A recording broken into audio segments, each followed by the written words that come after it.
Praise the Lord. దేవునికి మహిమ కలుగును గాక. మొట్టమొదటిగా మనమందరం కూడా దేవుని నామాన్ని మహిమపరుద్దామండి. చక్కని ఉదయకాల సమయంలో దేవుడు మనకిచ్చిన తరుణాన్ని బట్టి మనం కొద్ది నిమిషాలు దేవుని వైపు తిరిగి, దేవా చక్కని దినం నా జీవితంలో దయచేసినందుకు వందనాలు స్తోత్రములు చెప్పుకుంటూ మనందరం కూడా దేవుని వైపు తిరుగుదాము. అండ్ నాకు ఇచ్చిన అవకాశాన్ని బట్టి దేవునికి ఎంతగానో వందనాలు స్తోత్రం చెల్లించుకుంటున్నాను. మరి దేవుని ప్రణాళిక, దేవుని చిత్తం ఈరోజు ఈ రీతిగా నేను అమెరికా దేశం నుంచి మరి మీ అందరితో పాటు మీ యొక్క సహవాసంలో పొందడానికి దేవుడు నాకు ఇచ్చిన అవకాశాన్ని బట్టి ముందుగా నేను ఎంతగానో వేలాది వందనాలు నేను ఆ దేవునికి నేను తెలియజేసుకుంటున్నాను. అదేవిధంగా నాకు చక్కని అవకాశం ఇచ్చిన మీ సంఘస్థులందరికీ కూడా దేవుడు మిమ్మల్ని అందరినీ కూడా దీవించి ఆశ్రయించును గాక. మనం ఒక 2 నిమిషాలు వెయిట్ చేద్దాము. తోటి సహోదరులందరూ కూడా జాయిన్ అవ్వడానికి మనం ఒక 2 నిమిషాలు వెయిట్ చేద్దాం. దాని తర్వాత మనం ఈ ఆదివారపు ఆరాధనలో మనము పాల్పొందామని.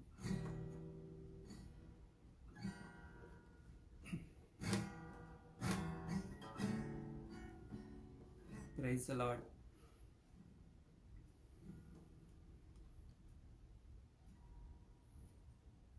ప్రైజ్ ద లార్డ్ రిపాని గారు, praise the Lord Sushant Kumari గారు, ప్రైజ్ ద లార్డ్. దేవునికి మహిమ కలుగును గాక. Praise the lord.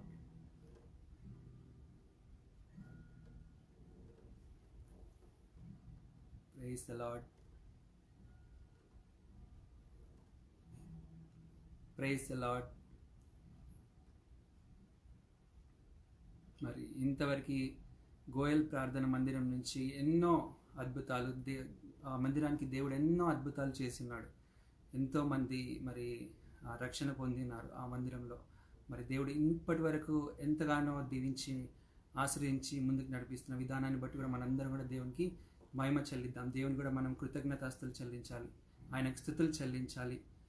మన యొక్క అర్పణలు మనము ఆ యొక్క దేవునికి మనము చెల్లించాలి. దేవుడు చేసిన మేలుని మనం ఎప్పుడు కూడా మర్చిపోవద్దు. ఆయన మన జీవితంలో ఆయన మనకిచ్చిన సాక్ష్యాన్ని మనము ఇతరులతో చెప్పకుండా ఎప్పుడు ఉండద్దు. మన దేవుడు మన జీవితంలో చేసిన సాక్ష్యము ఖచ్చితంగా మనము మన చుట్టుపక్కల అందరికీ కూడా మనం చెప్పేవారుగా మనం ఉండాలి. ఆయన అటువంటి ధైర్యం కూడా మనము కావాలని మనం దేవుని దగ్గర వేడుకోవాలి. Praise the Lord.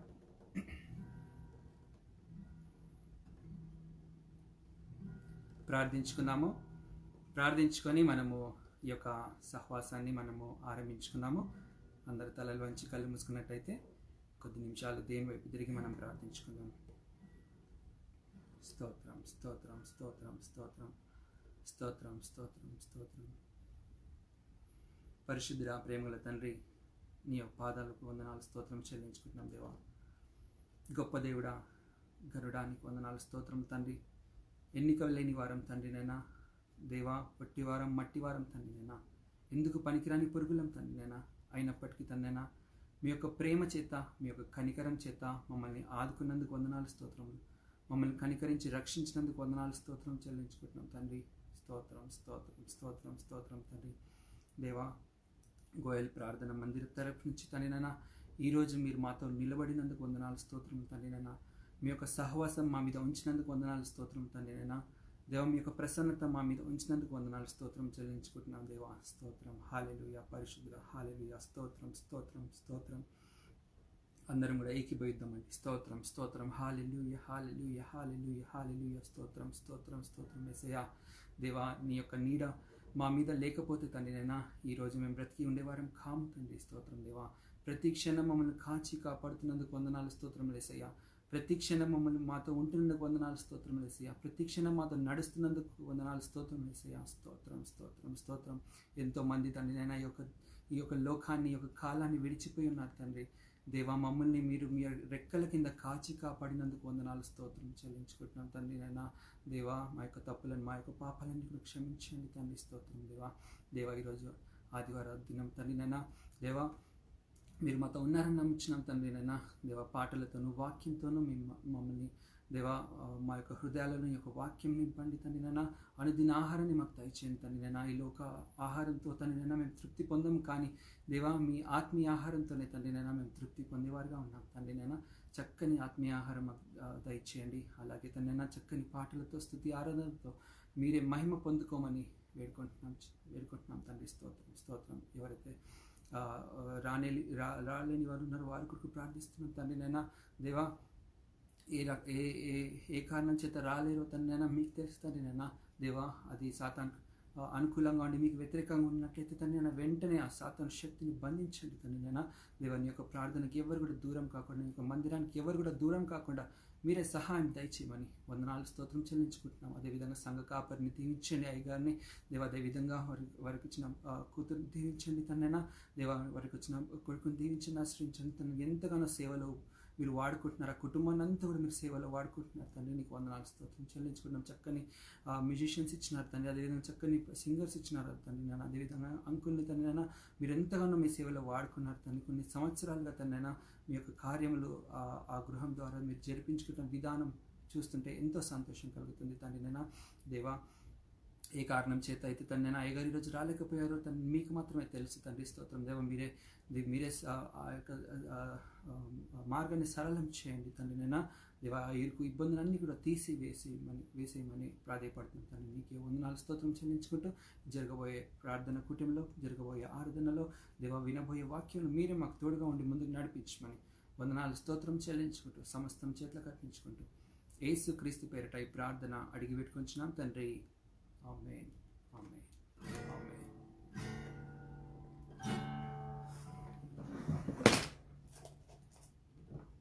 Praise the Lord. కొన్ని పాటలు పాడుకొని దేవుని నామాన్ని మనం మహిమపడతాము. స్తోత్రం చెల్లింతుమో, స్తుతి స్తోత్రం చెల్లింతుము అనే పాట అందరికి తెలిసిన పాట. ఈ పాట పాడుతూ మనం దేవుని నామాన్ని మహిమపడతాము.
చెల్లింతుము, స్తుతి స్తోత్రం చెల్లింతుము.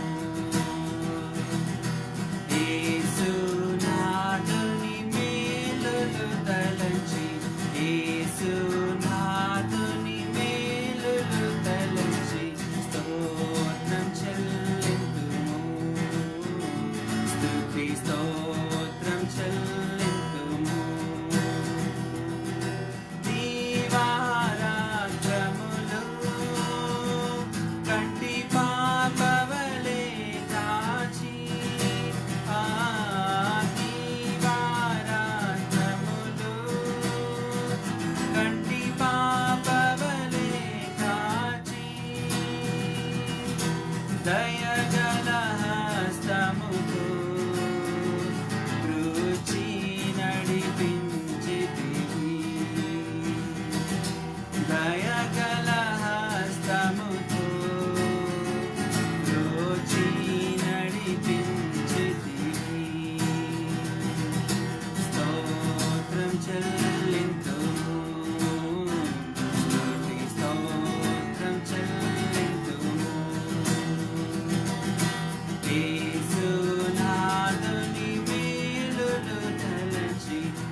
హల్లెలూయా. Praise the lord.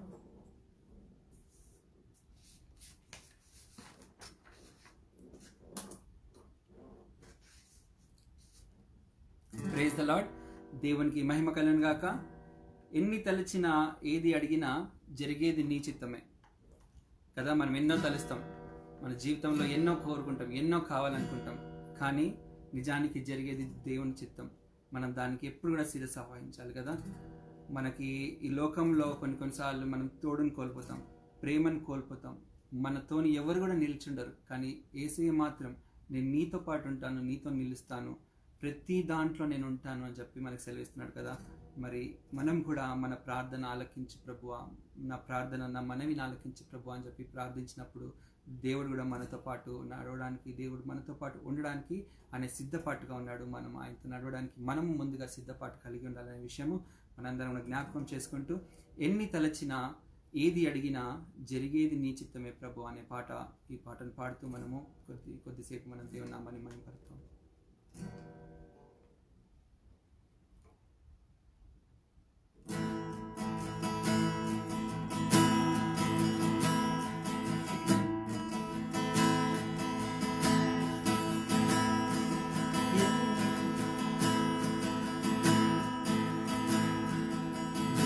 తలచినా ఏది అడిగినా నీ చిత్తమే,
ప్రైజ్ ద లార్డ్. ఎంత చక్కని ఆరాధన, ఎంత చక్కని పాట. నిజంగా మనం దేవాది దేవునికి ప్రార్థించినప్పుడు, దేవా నా ప్రార్థన ఆలకించు ప్రభువా, నా ప్రార్థన ఆలకించు ప్రభువా, నేను చేసిన విన్నపానికి జవాబు దయచే ప్రభువా అని చెప్పి మనము ఆయనను వేడుకోవాలి. వేడుకునే వారిగా మనము ఉండాలి. నిజంగా మన ప్రార్థనని దేవుడు ఆలకించి మనకి జవాబు దయచేసే దేవుడుగా మన దేవుడు ఉన్నాడు. కాబట్టి నమ్మి విశ్వసించి మనం ప్రార్థన చేసినప్పుడు మనం జవాబును పొందుకుంటామని నమ్మినడెలా మనకి దేవుని ద్వారా మనకి ఎన్నో గొప్ప గొప్ప కార్యాలు మనకు జీవితంలో మనము పొందుకుంటాం. Praise the lord.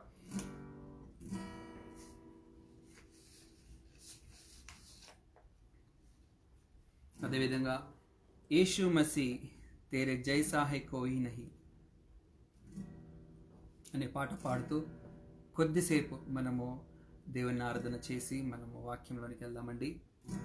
యేసు మసీ तेरे जैसा है कोई नहीं.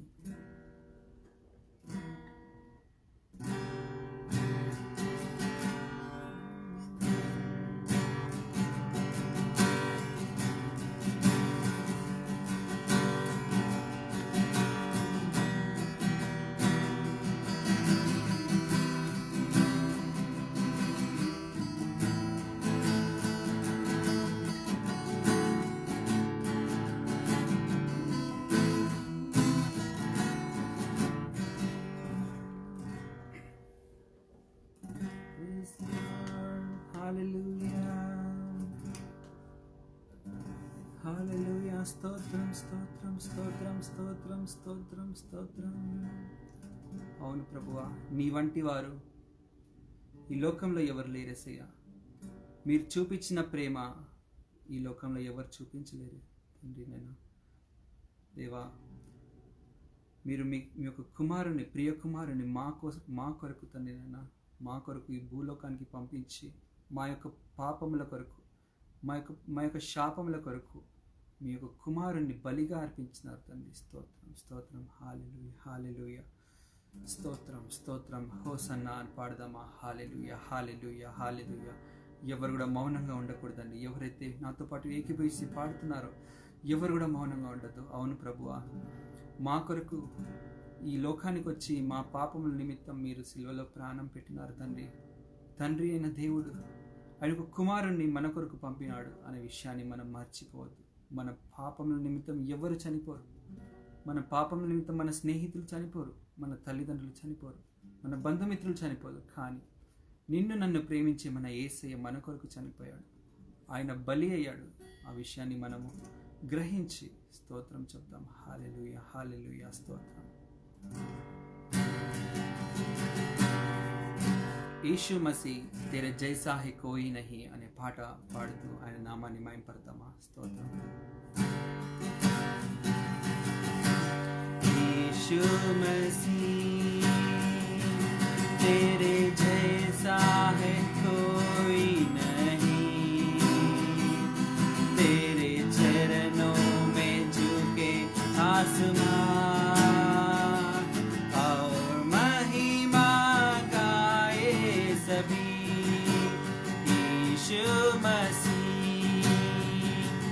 तेरे जैसा है कोई नहीं, तेरे चरणों में झुके आसमां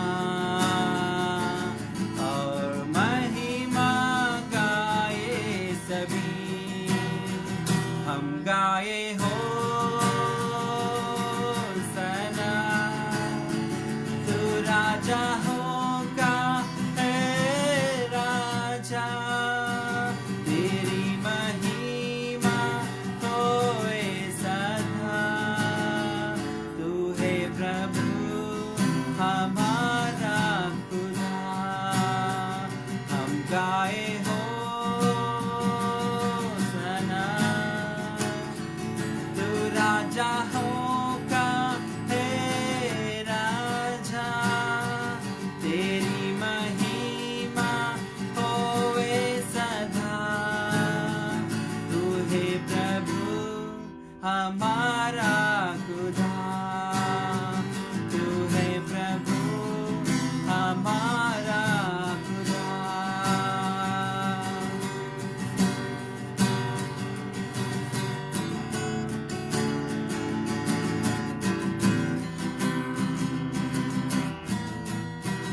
हमारा खुदा, तू है प्रभु हमारा खुदा, तू है प्रभु हमारा खुदा.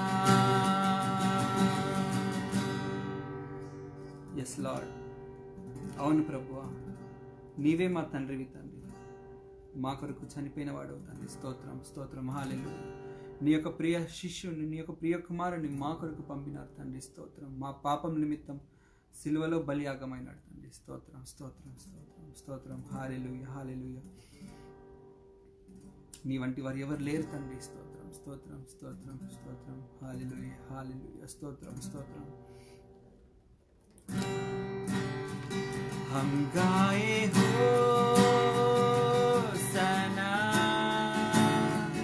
तू राजा होगा है राजा, तेरी महिमा होए सदा, तू है प्रभु हमारा खुदा. हम गाए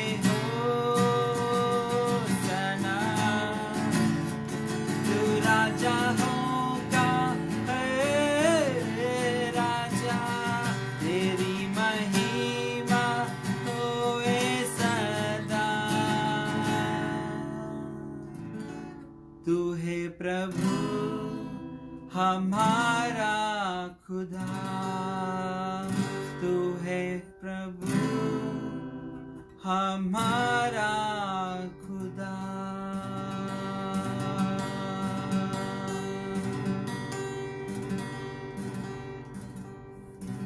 స్తోత్రం స్తోత్రం స్తోత్రం, హల్లెలూయా హల్లెలూయా. అవును తండ్రి, మీరే మా రాజు తండ్రి, నైనా రాజులకు రాజు అయిన యేసయ్యా. స్తోత్రం స్తోత్రం. ఈ యొక్క ఆరాధనతో తండ్రి నైనా మీరు మహిమ పొంది ఉన్నారు నమ్ముచున్నాం తండ్రి. సమస్త ఘనత మహిమ మీరే పొందుకోండి. స్తోత్రం. చక్కని పాటలతో మీ యొక్క నామం మహిమపరచబడిందని నమ్ముచున్నాం తండ్రి. వందనాలు స్తోత్రం చెల్లించుకుంటూ ఈ యొక్క ఆరాధనను దీవించి ఆశీర్వదించి, మరి ఎవరైతే ఈ ఆరాధనలో పొంది ఉన్నారో వారందరి కుటుంబాల జీవితాలలో గొప్ప మేలులను ఆశీర్వాదాలను దయచేయమని ప్రాధేయపడుతున్నాం. స్తోత్రం. నీకే వందనాలు స్తోత్రం చెల్లించుకుంటూ దేవా చక్కని వాక్యంతో మమ్మల్ని నింపమని దేవాని యొక్క సన్నిధిలో వచ్చి ఉండగా మమ్మల్ని ముట్టండి, వాక్కు ద్వారా మాతో మాట్లాడండి. ఈరోజు ఏమైతే నేర్చుకుంటున్నామో ఆ ఒక వాక్కు ద్వారా మా యొక్క జీవితాలు మార్చబడి దేవా సత్యాన్ని తెలుసుకొని మేము ఇతరులకు మా యొక్క జీవితం సాక్షార్థంగా చూపించి మా యొక్క సాక్ష్యాన్ని ఇతరులకు పంచేలాగా సహాయం దయచేయమని నీకే వందనాలు స్తోత్రం చెల్లించుకుంటూ సమస్తం చేతులకు అర్పించుకుంటూ యేసుక్రీస్తు పేరిట ప్రార్థన ఈ యొక్క ఆరాధన అప్పగించి వేడుకుంటున్నాం తండ్రి. ఆమేన్ ఆమేన్. Praise the Lord, praise the Lord, praise the Lord. Thank you so much నాతో కలిసి ఇంతవరకు పాటలు పాడినందుకు. దేవుని నామాన్ని మనం అందరం కలిసి ఆరాధన చేసిన విధానాన్ని బట్టి మనం ముందుగా ఎంతగానో దేవునికి కృతజ్ఞతలు చెల్లించాలి. నిజంగా మనం వాక్యం చదువుకునే పోతున్నాము. మరి వాక్ ద్వారా దేవుడు మనతో ఏం మాట్లాడుతున్నాడో మనందరం కూడా వాక్యం తెరిచి మన బైబిల్ అన్ని తెరిచి, దేవా ఈరోజు నాతో ఏం మాట్లాడుతున్నావు, నాతో మాట్లాడు ప్రభువా, నాతోని మాట్లాడు, నాతోని నడువు ప్రభువా, ఈరోజు నా బాధల నుంచి నాకు నెమ్మది దయచే ప్రభు అని చెప్పి మనందరం కూడా వేడుకుందాము. అందరం కూడా బైబిల్ తెరిచి ఒకే ఒక నిమిషము, దేవా నాతో మాట్లాడు ప్రభువా, నీవు పలికితే నాకు చాలయ్యా, నీ దర్శనం నాకు చాలయ్యా అని చెప్తూ ఒక చిన్న పల్లవి పాడుకొని మనము వాక్యాన్ని అర్థమయ్యేలాగా మనం దేవుణ్ణి ప్రాధేయపడదాం.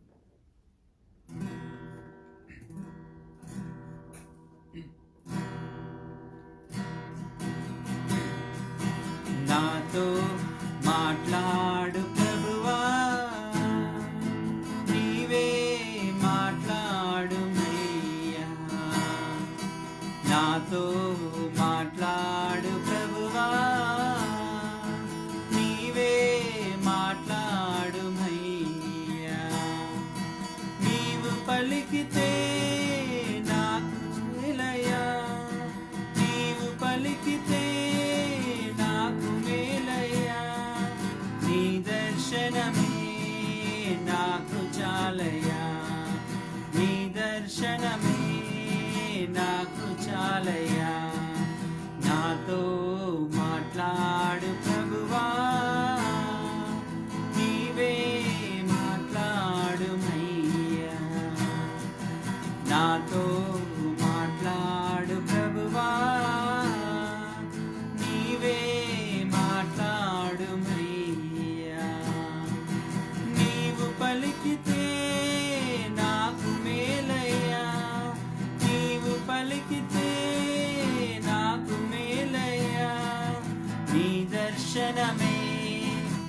నాకు చాలయ్యా, నీ దర్శనమే నాకు చాలయ్యా, నాతో మాట్లాడు ప్రభువా, నీవే మాట్లాడుమయ్యా. హల్లెలూయా. నాతో మాట్లాడు ప్రభువా. స్తోత్రం. హల్లెలూయా. కొద్ది నిమిషాలు మనం దేవుని వాక్యాన్ని విందాము.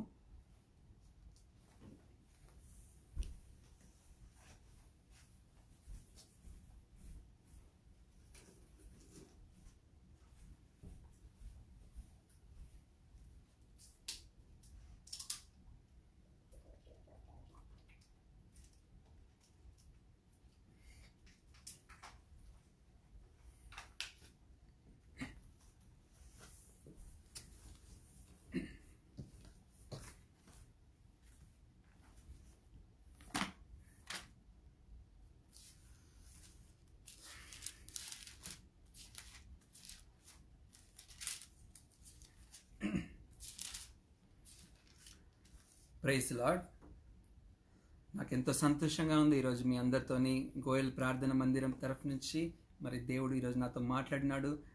మరి ఈ యొక్క సంఘంలో మాట్లాడడానికి దేవుడు నాకు ఇచ్చిన అవకాశము, ఆయన చిత్తం ఈరోజు ఆయన నెరవేర్చుకుంటున్నాడని నేను నమ్ముచున్నాను. మరి ఆయన చిత్తం లేని ఏది జరగదు కాబట్టి దేవుడు మరి మనకి ఈరోజు అందరితోనే ఉన్నాడని నమ్ముచున్నాము. అండ్ నాకు మీ అందరితో కలిసి ఈరోజు సహవాసంలో పాల్పంచుకోవడానికి నాకు ఇచ్చిన అవకాశం బట్టి నేను ఎంతగానో సంతోషిస్తున్నాను. మీ అందరితో కలిసి వాక్యం ధ్యానించడానికి నేను ఎంతగానో నా యొక్క సంతోషాన్ని మీతో నేను వ్యక్తపరుస్తున్నాను. మా యొక్క సంతోషాన్ని మరి అమెరికా దేశమైనప్పటికీ దూరదేశమైనప్పటికీ సమయము మన టైము ఇండియా టైము వేరే వేరే అయినప్పటికీ మరి ఒకటే సమయంలో దేవుడు మనందరినీ కలిపి ఉన్నాడు. అందుని బట్టి ఎంతగానో దేవునికి నేను కృతజ్ఞతాస్తులు చెల్లిస్తున్నాను. మరి వాక్యం చదువుకుందాము. యోహాను సువార్త 2వ అధ్యాయము 1-12 వచనాలు మనం చదువుకుందాం. ఒకసారి ఈ వచనాలన్నీ కూడా మనం చదువుకొని దేవుడు ఈ వచనాల ద్వారా మనతో ఏం మాట్లాడుతున్నాడు అనేది మనం ఒకసారి తెలుసుకుందాం. ఒకసారి నేను చదువుతాను, స్పష్టంగా అందరూ జాగ్రత్తగా శ్రద్ధగా విందామండి. యోహాను సువార్త 2వ అధ్యాయము 1-12 వచనాలు. ఎవరైనా కమెంట్ బాక్స్లో రాసి కమెంట్ చేయాలని కోరుచున్నాను. ఒకవేళ లేట్ జాయిన్ అయిన వాళ్ళు చూడడానికి అవకాశం ఉంటుంది. ఎవరైనా చూస్తున్న వాళ్ళైతే యోహాను సువార్త 2వ అధ్యాయము 1-12 వచనాలు మనం చదువుకోబోతున్నాము. ఎవరైనా కమెంట్ బాక్స్లో రాసి తెలుపగలరని కోరుచున్నాను. 3వ దినమున గలిలియాలోని కానా అను ఊరిలో ఒక వివాహం జరిగెను. యేసు తల్లి అక్కడ ఉండెను. యేసును ఆయన శిష్యులను ఆ వివాహమునకు పిలువబడిరి. ద్రాక్షరసం అయిపోయినప్పుడు యేసు తల్లి వారికి ద్రాక్షరసం లేదని ఆయనతో చెప్పగా యేసు ఆమెతో, అమ్మా, నాతో నీకేమి పని? నా సమయం ఇంకను రాలేదనెను. ఆయన తల్లి పరిచారకులను చూచి, ఆయన మీతో చెప్పినది చేయుడనెను. యూదులు శుద్ధీకరణచార ప్రకారం 2-3 తూములు పట్టు 6 రాతి బాణలు అక్కడ ఉంచబడెను. యేసు ఆ బాణలు నీళ్లతో నింపుడని వారితో చెప్పగా వారు వాటిని అంచుల మట్టుకు నింపిరి. అప్పుడు ఆయన వారితో, మీరిప్పుడు ముంచి విందు ప్రధాని యుద్ధకు తీసుకొని పొండని చెప్పగా వారు తీసుకొని పోయిరి. ఆ ద్రాక్షరసం ఎక్కడి నుండి వచ్చెనో ఆ నీళ్లు ముంచి తీసుకుపోయిన పరిచారకులకు తెలిసినది కానీ విందు ప్రధానికి తెలియకపోయెను. కనుక ద్రాక్షరసమైన ఆ నీళ్లు రుచి చూచినప్పుడు ఆ విందు ప్రధాని పెళ్లి కుమారుని పిలిచి, ప్రతివాడును మొదట మంచి ద్రాక్షరసము పోసి జనులు మత్తుగా ఉన్నప్పుడు జబ్బురసం పోయిను. నీవైతే ఇదివరకు మంచి ద్రాక్షరసము ఉంచుకొని ఉన్నావని అతనితో చెప్పాను. గలిలయలోని కానాలో యేసు ఈ మొదటి సూచక క్రియను చేసి తన మహిమను బయలుపరచెను. అందువలన ఆయన శిష్యులు ఆయన యందు విశ్వాసం ఉంచిరి. అటు తరువాత ఆయనయు ఆయన తల్లియు ఆయన సహోదరులను ఆయన శిష్యులను కపెర్నహూమునకు వెళ్ళి అక్కడ కొన్ని దినములుండిరి. Praise the lord. చిన్న ప్రార్థన చేసుకుందాం. దేవా, మొట్టమొదటి సూచక కార్యం మీరు చేసినారు కానా దేశంలో, కానా ఊరిలో తండ్రి. ఆ యొక్క పెళ్లి వివాహంలో, ఆ యొక్క పెళ్లిలో మీరు గొప్ప కార్యం మొట్టమొదటి సూచన చేసినారు. దాంతో ఆ యొక్క సూచక క్రియతో ఈరోజు మాతో మాట్లాడుతున్నందుకు వందనాలు. నిజంగా అందులో ఏముందో మేము తెలుసుకునబోచుండగా మా యొక్క హృదయాలు తెరవండి, మాకు ఈ వాక్యం అర్థమయ్యేలాగా సహాయం తెచ్చేయండి. నీకే వందనాలు స్తోత్రం చెల్లించుకుంటూ యేసుక్రీస్తు పేరిట ప్రార్థన అడిగి పెట్టుకుంటున్నాం తండ్రి, ఆమేన్. ఇందాక ఒక పాట పాడుకున్నాం కదా, నాతో మాట్లాడు ప్రభువా. ఎంతమంది నాతో కలిసి పాడారో నాకు తెలియదు, కానీ నిజంగా వాక్యంతో దేవుడు మనతో మాట్లాడుతున్నాడు. మనం కూడా ప్రార్థనలో వాక్యంలో దేవా నాతో మాట్లాడు అని చెప్పి మనము అడుగుతాం. అదే ఈరోజు మనం రెండో అధ్యాయం 1-12 వరకు మనం చదువుకోబోతున్నాం కదా, యోహాను సువార్త. మరి ఆ వాక్యంతో దేవా నాతో మాట్లాడు అని చెప్పి ఒక్కసారి మనం నోటి ద్వారా మనం టెస్టిఫై చేద్దాం. దేవా, యోహాను సువార్త 2వ అధ్యాయం 1-12 వాక్యాల ద్వారా నాతో మాట్లాడండి ప్రభువా. అసలు అందులో ఏముంది ప్రభువా, అందులో ఉన్న అంతర్యం ఏంది ప్రభువా, అందులో లోతైన మర్మం ఏంటి ప్రభువా అని చెప్పి అందరూ ఒక్కసారి మన నోటితోని మనం ఒక్కసారి మనము స్పష్టంగా మనం పలుకుదామండి. మీరందరు పలికినారని నేను నమ్ముచున్నాను. సరే, మనము మరి ఈ యొక్క 12 వచనాలలో ఒక చక్కని సన్నివేశం జరిగింది కదా. యేసుక్రీస్తు మొట్టమొదటగా సూచక క్రియ అక్కడ చేసి చూపించినాడు. ఎటువంటి సూచక క్రియ చేసిండు అంటే నీళ్ళని ద్రాక్షరసంగా మార్చిండు. ఇక్కడున్న వారందరికీ, మీ అందరికీ ఈ స్టోరీ తెలుసు. మీ అందరికీ చిన్నప్పుడు మీరు సండే స్కూల్లో ఉన్నవారైతే, యూత్ మీటింగ్లో మీరు పార్టిసిపేట్ చేసినా కానీ, సండే చర్చెస్లో కానీ మీరు చాలాసార్లు ఈ వాక్యం విని ఉండొచ్చు. కానీ ఈరోజు దేవుడు ఎలాగా ఈ వాక్కు ద్వారా మనతో మాట్లాడుతున్నాడు, ఏముంది అసలు ఈ వాక్యంలో? నీళ్లను ద్రాక్షరసంగా చేయడం అనేది ఒక స్టోరీ లాగా చదువుకొని ఉండొచ్చు మనం, కానీ ఇందులో ఒక గొప్ప మర్మం ఉంది. నీళ్లను ద్రాక్షరసంగా మార్చే విషయంలో గొప్ప మర్మం. క్షమించాలి. నీళ్ళని ద్రాక్షరసంగా మార్చే విషయంలో గొప్ప గొప్ప మర్మం ఒకటి ఇందులో దాగింది. అదేందో మనం ఇప్పుడు చదువుకుందాం. ఒక చిన్న ఉదాహరణ, ఒక కథలాగా ఫస్ట్ చెప్పేస్తాను. యేసుక్రీస్తు మరియు శిష్యులు మరియమ్మ వీళ్ళందరూ కలిసి కానాను ఊరిలో ఒక పెళ్లి విందుకు వెళ్తారు. మరి అక్కడ పెళ్లి విందులో సాధారణంగా ఆ కాలంలో మరి ద్రాక్షరసం అనేది సాధారణంగా అందరూ కూడా షేర్ చేసుకునే వాళ్ళు అనమాట.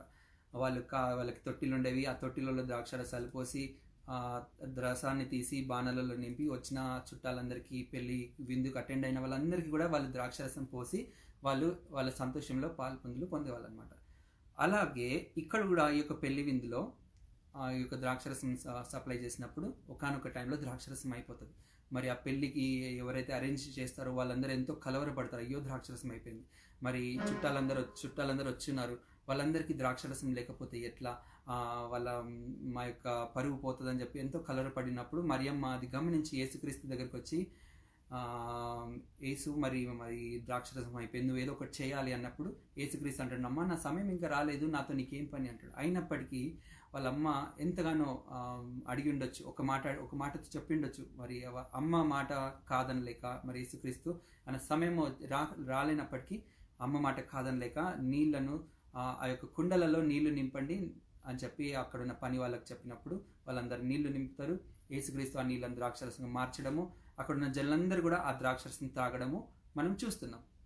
ఇది ఒక అద్భుతమైన కార్యంగా మనము చదువుకున్నాము. ఇది యేసుక్రీస్తు చేసిన సూచక క్రియలలో, గొప్ప అద్భుతాలలో మొట్టమొదటి అద్భుతం అని కూడా మనము చెప్పొచ్చు. అయితే ఇందులో లోతైన మర్మం ఏంటి అసలు? ఇందులో లోతైన మర్మము, ఈ యొక్క వాక్యంలో ప్రతి వర్డ్కి ఏంటి రిలేషన్, మన జీవితంలో ఏం తెలుసుకోవాలనేది మనం జాగ్రత్తగా వింటే, అందరూ కూడా జాగ్రత్తగా వినండి. పెన్ పేపర్ తీసుకోండి, మీరు రాసుకోండి, పాయింట్స్ రాసుకోండి. చాలా మర్మం దాగింది ఇందులో. మనం మొట్టమొదటి వచనం చదువుదాం. 3వ దినమున గలిలయలోని కానా అను ఊరిలో ఒక వివాహం జరిగింది. ఏ రోజు జరిగిందంటే అది 3వ దినం జరిగింది. ఈ యొక్క 3వ దినాన్ని మనము అండర్లైన్ చేసుకుందాం. ఎందుకు 3వ దినాన్ని అండర్లైన్ చేసుకోమంటున్నాడు జాన్ అన్న అనేది మీకు లాస్ట్లో తెలుస్తుంది. 3వ దినాన్ని అండర్లైన్ చేసుకుందాం. దాని తర్వాత యేసు తల్లి అక్కడ ఉండెను. యేసును ఆయన శిష్యులను ఆ వివాహంకు పిలువబడి, మంచిది, ద్రాక్షరసం అయిపోయినప్పుడు యేసు తల్లి వారి ద్రాక్షరసం లేదని ఆయనతో చెప్పగా, యేసు ఆమెతో, అమ్మ నాతో నీకేం పని, నా సమయం ఇంకను రాలేదు అని అంటాడు. అదొక వర్డ్ని అండర్లైన్ చేసుకుందామా? నా యొక్క సమయము ఇంకను రాలేదు అన్న మాటని మనం అండర్లైన్ చేసుకుందాం. తల్లి ఎంతో కలవరపడుతుంది. మరి పెళ్ళి విందులో వాళ్ళ పరువు పోతుందేమో అని కలవరపడినప్పుడు కలవరపడి యేసుక్రీస్తు దగ్గరికి వచ్చినప్పుడు పలానా మరి ద్రాక్షరసం అయిపోయింది, ఏం చేయమంటావు, ఏం చేయాలి, చేయబోతున్నావు, ఏం చేస్తావు, ఏదో ఒకటి చెయ్యి అన్నప్పుడు ఒక మాట అంటాడు తల్లితో, అమ్మా నా సమయం ఇంకా రాలేదు, నాతో నీకేం పని అంటాడు. ఆ మాటకు అర్థం ఏంటో తెలుసా? యేసుక్రీస్తు మరి తల్లి అయిన మరికి ఎందుకు అలా జవాబు చెప్పినాడు, నా సమయం ఇంకా రాలేదని ఎందుకు చెప్పినాడు అని ఆలోచిస్తే, యేసుక్రీస్తు అక్కడ ఆత్మానుసారంగా మాట్లాడుతున్నాడు. లోకానుసారంగా నీళ్ళని ఏదో ఒకటి మాయ చేసి ద్రాక్షరసంగా ఇయ్యడం కాదు అక్కడ అర్థం. యేసుక్రీస్తు తన రక్తాన్ని చిందించాల్సిన సమయం ఇంకా రాలేదు అనే విషయాన్ని అక్కడ వ్యక్తపరుస్తున్నాడు తల్లి అయిన మరియతో. ఒకటి గమనిస్తే యేసుక్రీస్తు మాట్లాడే ప్రతి విషయంలోనూ ఒక పరమార్థం ఉంటుంది. ప్రతి విషయము ఆయన సిలువకు సూచిస్తుంది, ప్రతి విషయము పరలోకానికి సూచిస్తుంది, ప్రతి విషయము ఆయన చెప్పే ప్రతి ఉదాహరణ పరలోక రాజ్యానికి అది సూచిస్తుంది. మనం ఎన్నో చూస్తుంటే, మనము ఈ యొక్క కొత్త నిబంధన గ్రంథంలో యేసుక్రీస్తు పరిచయం చేసిన సమయంలో ఆయన ఎన్నో ఉదాహరణలు చెప్తుంటాడు. ఆ ప్రతి ఒక్క ఉదాహరణకి ఆయన పరలోక రాజ్యానికి సంబంధించిన అంశమే అక్కడ ఉంటుంది. మరి ఇక్కడ కూడా అదే అంశం ఉంది. ఎందుకు మరి రక్తం చిందించాల్సిన సమయంతో ఎందుకు కంపేర్ చేస్తున్నాం ఈ మాట అని ఆలోచిస్తే, నీళ్ళు అక్కడ దేనికి సాదృశ్యము? ఈ యొక్క లోకంలో మనం బ్రతుకుతున్నాం, మన యొక్క ఆశలు, మన యొక్క తలంపులు, మన యొక్క జీవితానికి సంబంధించింది. మరి ద్రాక్షరసం దేనికి సంబంధించింది అంటే యేసుక్రీస్తు యొక్క రక్తానికి సంబంధించిన ద్రాక్షరసం. అది అక్కడ పెళ్లిలో పోయబడిన ద్రాక్షరసము దేనికి సాదృశ్యంగా ఉన్నది అంటే యేసుక్రీస్తు యొక్క రక్తానికి సాదృశ్యంగా ఉన్నదనే విషయం మనము జాగ్రత్తగా గమనించాలి. ఇప్పుడు 3వ దినం అని ఉంది, మొట్టమొదటి వచనాలు 3వ దినం. ఇప్పుడు ఆ విషయం కొద్దాం. మరి ఈ 3వ దినంన గలిలియాలోని కానాను ఊర్లో వివాహం జరిగింది. మరి ఎందుకు 3వ దినం అని స్పెసిఫిక్గా మెన్షన్ చేసినారు ఇక్కడ బైబిల్లో? ఎందుకు భక్తుడైన యోహాను ఎందుకు 3వ దినం అని రాసినాడు ఇక్కడ?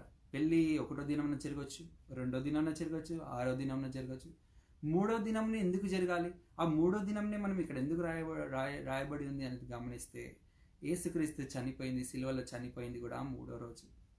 యేసుక్రీస్తు చనిపోయి మన కొరకు తిరిగి లేచింది కూడా 3వ రోజు. తిరిగి లేచింది 3వ రోజు కాబట్టి, తిరిగి లేచినది పునరుత్థాన దినం అని మనం ఎంతగానో దాన్ని ఆచరిస్తున్నాం కాబట్టి, అది ఎంతో గొప్ప దినంగా మనం దాన్ని స్వీకరిస్తున్నాం కాబట్టి, పెళ్ళి అనేది కూడా ఒక గొప్ప కార్యం కాబట్టి, మన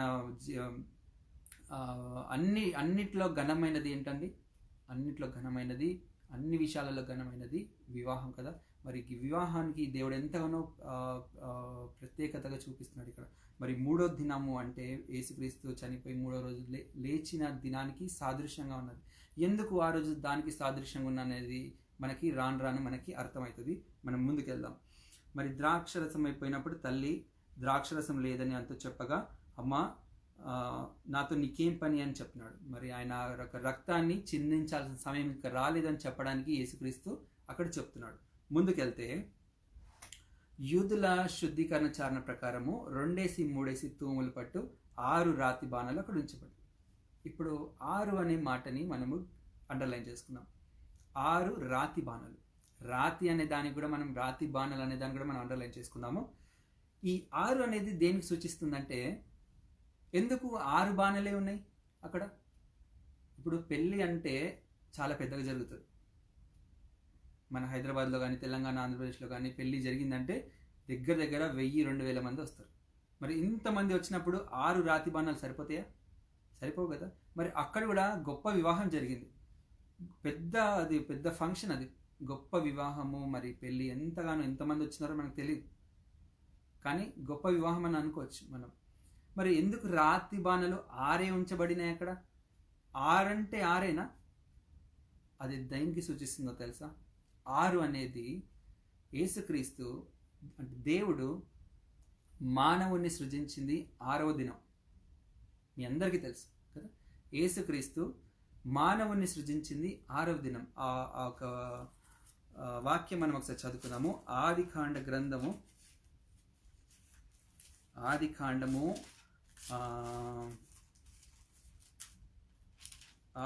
1వ అధ్యాయము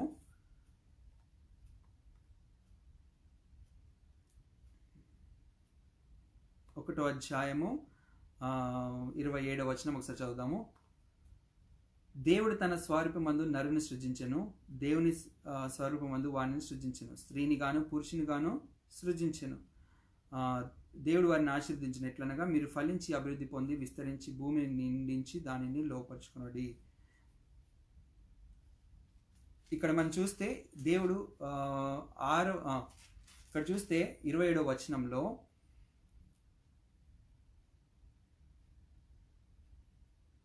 ఇరవై 27వ వచనంలో చూస్తే దేవుడు తన స్వరూపమందు నరుని సృజించను.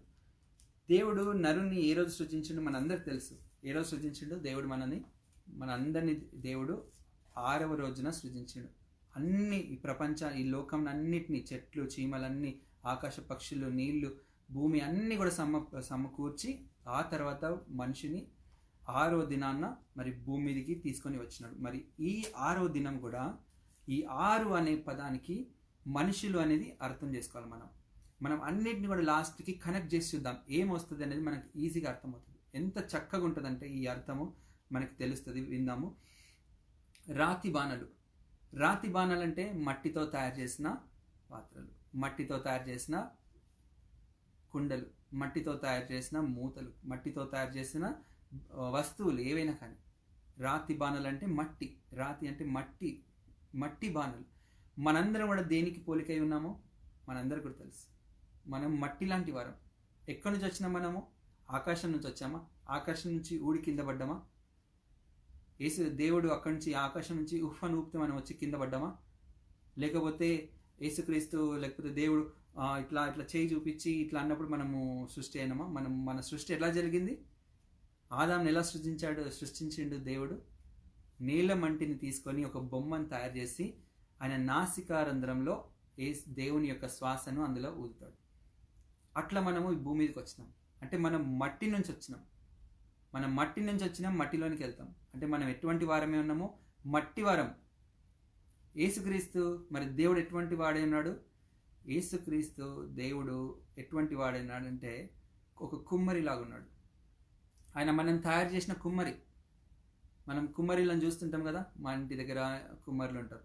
మంచి మంచి కుండలు తయారు చేస్తారు, మంచి మంచి పాత్రలు తయారు చేస్తారు, వాటిని అమ్మకాన్ని పెడతారు, మనం కొనుక్కుంటాం. మరి కుండ ఎంతో మంచిగా తయారు చేస్తే మనం దాన్ని కొనుక్కొని ఎంతో జాగ్రత్తగా చూసుకుంటాం కదా.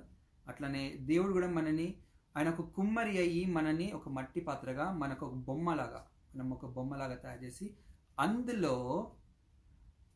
అందులో మన యొక్క నాసికరంధ్రంలో ఆయన యొక్క వాయువును, ఆయన యొక్క శ్వాసను, ఆయన యొక్క జీవాన్ని మన లోపల పెట్టిండు. అంటే మన లోపల ఉన్న జీవం మనది కాదు. మన లోపల ఉన్న జీవము ఆ దేవుడు ఇచ్చింది మనకి. ఆ దేవుని శ్వాస మన లోపల ఉంది కదా. దేవుని శ్వాస మన లోపల ఉంది అనేది మనము నమ్మాలి ఖచ్చితంగా. మనం ఆ వాక్యం ఒకసారి చదువుకుందాము. ఇర్మియా 18వ అధ్యాయము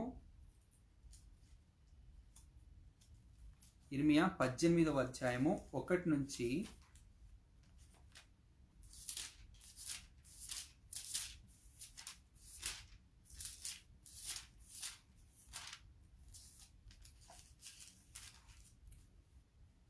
18వ అధ్యాయము 5 నుంచి ఒకసారి చదువుతాను, వినండి. అంతటా యెహోవా వాక్కు నాకు ప్రత్యక్షమై ఇలాగ సెలవిచ్చెను, ఇశ్రాయేలు వారలారా, ఈ కుమ్మరి మంటికి చేసినట్లు నేను మీకు చేయలేనా? ఇదే యెహోవా వాక్కు. జిగట మన్ను కుమ్మరి చేతిలో ఉన్నట్టుగా ఇశ్రాయేలు వారలారా మీరు నా చేతిలో ఉన్నారు. మనం ఎటువంటి వారం అంటే జిగట మన్ను లాంటి వారం. కుమ్మరి చేతిలో ఉంది. జిగట మన్ను కుమ్మరి చేతిలో ఉందంట. మనం జిగట మంటి వారం ఎవరి చేతిలో ఉన్నాము? కుమ్మరి చేతిలో ఉన్నాము. ఆ కుమ్మరి ఎవరు? మన దేవుడు. అదేవిధంగా యెషయా గ్రంథం ఒకసారి తీద్దాము. యెషయా గ్రంథము 64వ అధ్యాయం, అందులో చాలా స్పష్టంగా ఉంటుంది. యెషయా గ్రంథము 64వ అధ్యాయం.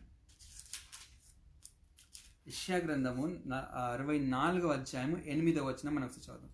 యెహోవా, నీవే మాకు తండ్రివి, మేము జిగట మన్ను, నీవు మాకు కుమ్మరి వాడవు, మేమందరము నీ చేతి పని అయి ఉన్నాం. ఆమేన్. ఏముంది ఇక్కడ? యెషయా గ్రంథము 64వ అధ్యాయము 8వ వచనంలో,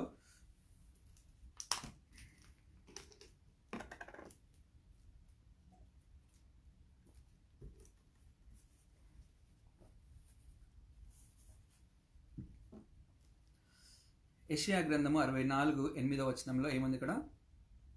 యెహోవా నీవే మాకు తండ్రివి, మేము జిగటమన్ను, నీవు మాకు కుమ్మరి వాడవు, మేమందరము నీ చేతి పని అయి ఉన్నాము.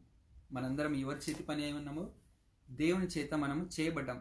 ఇక్కడ మట్టి పాత్రలు 6 రాతి బాణలు అంటే 6వ రోజు దేవుడు మనం సృజించిన రోజుగా మనము దాన్ని సూచిస్తుందని మనం నమ్మిన వారిగా, రాతి బాణలు అంటే మన యొక్క జీవితాలు, అంటే మనం 6వ దినాన మనం సృజింపబడినామో, మనము 6వ దినాన మనం సృజించబడి ఉన్నాం అనేది మనం నమ్మాలి. అక్కడ ఉంచబడి ఉండెను అని ఉంది అక్కడ.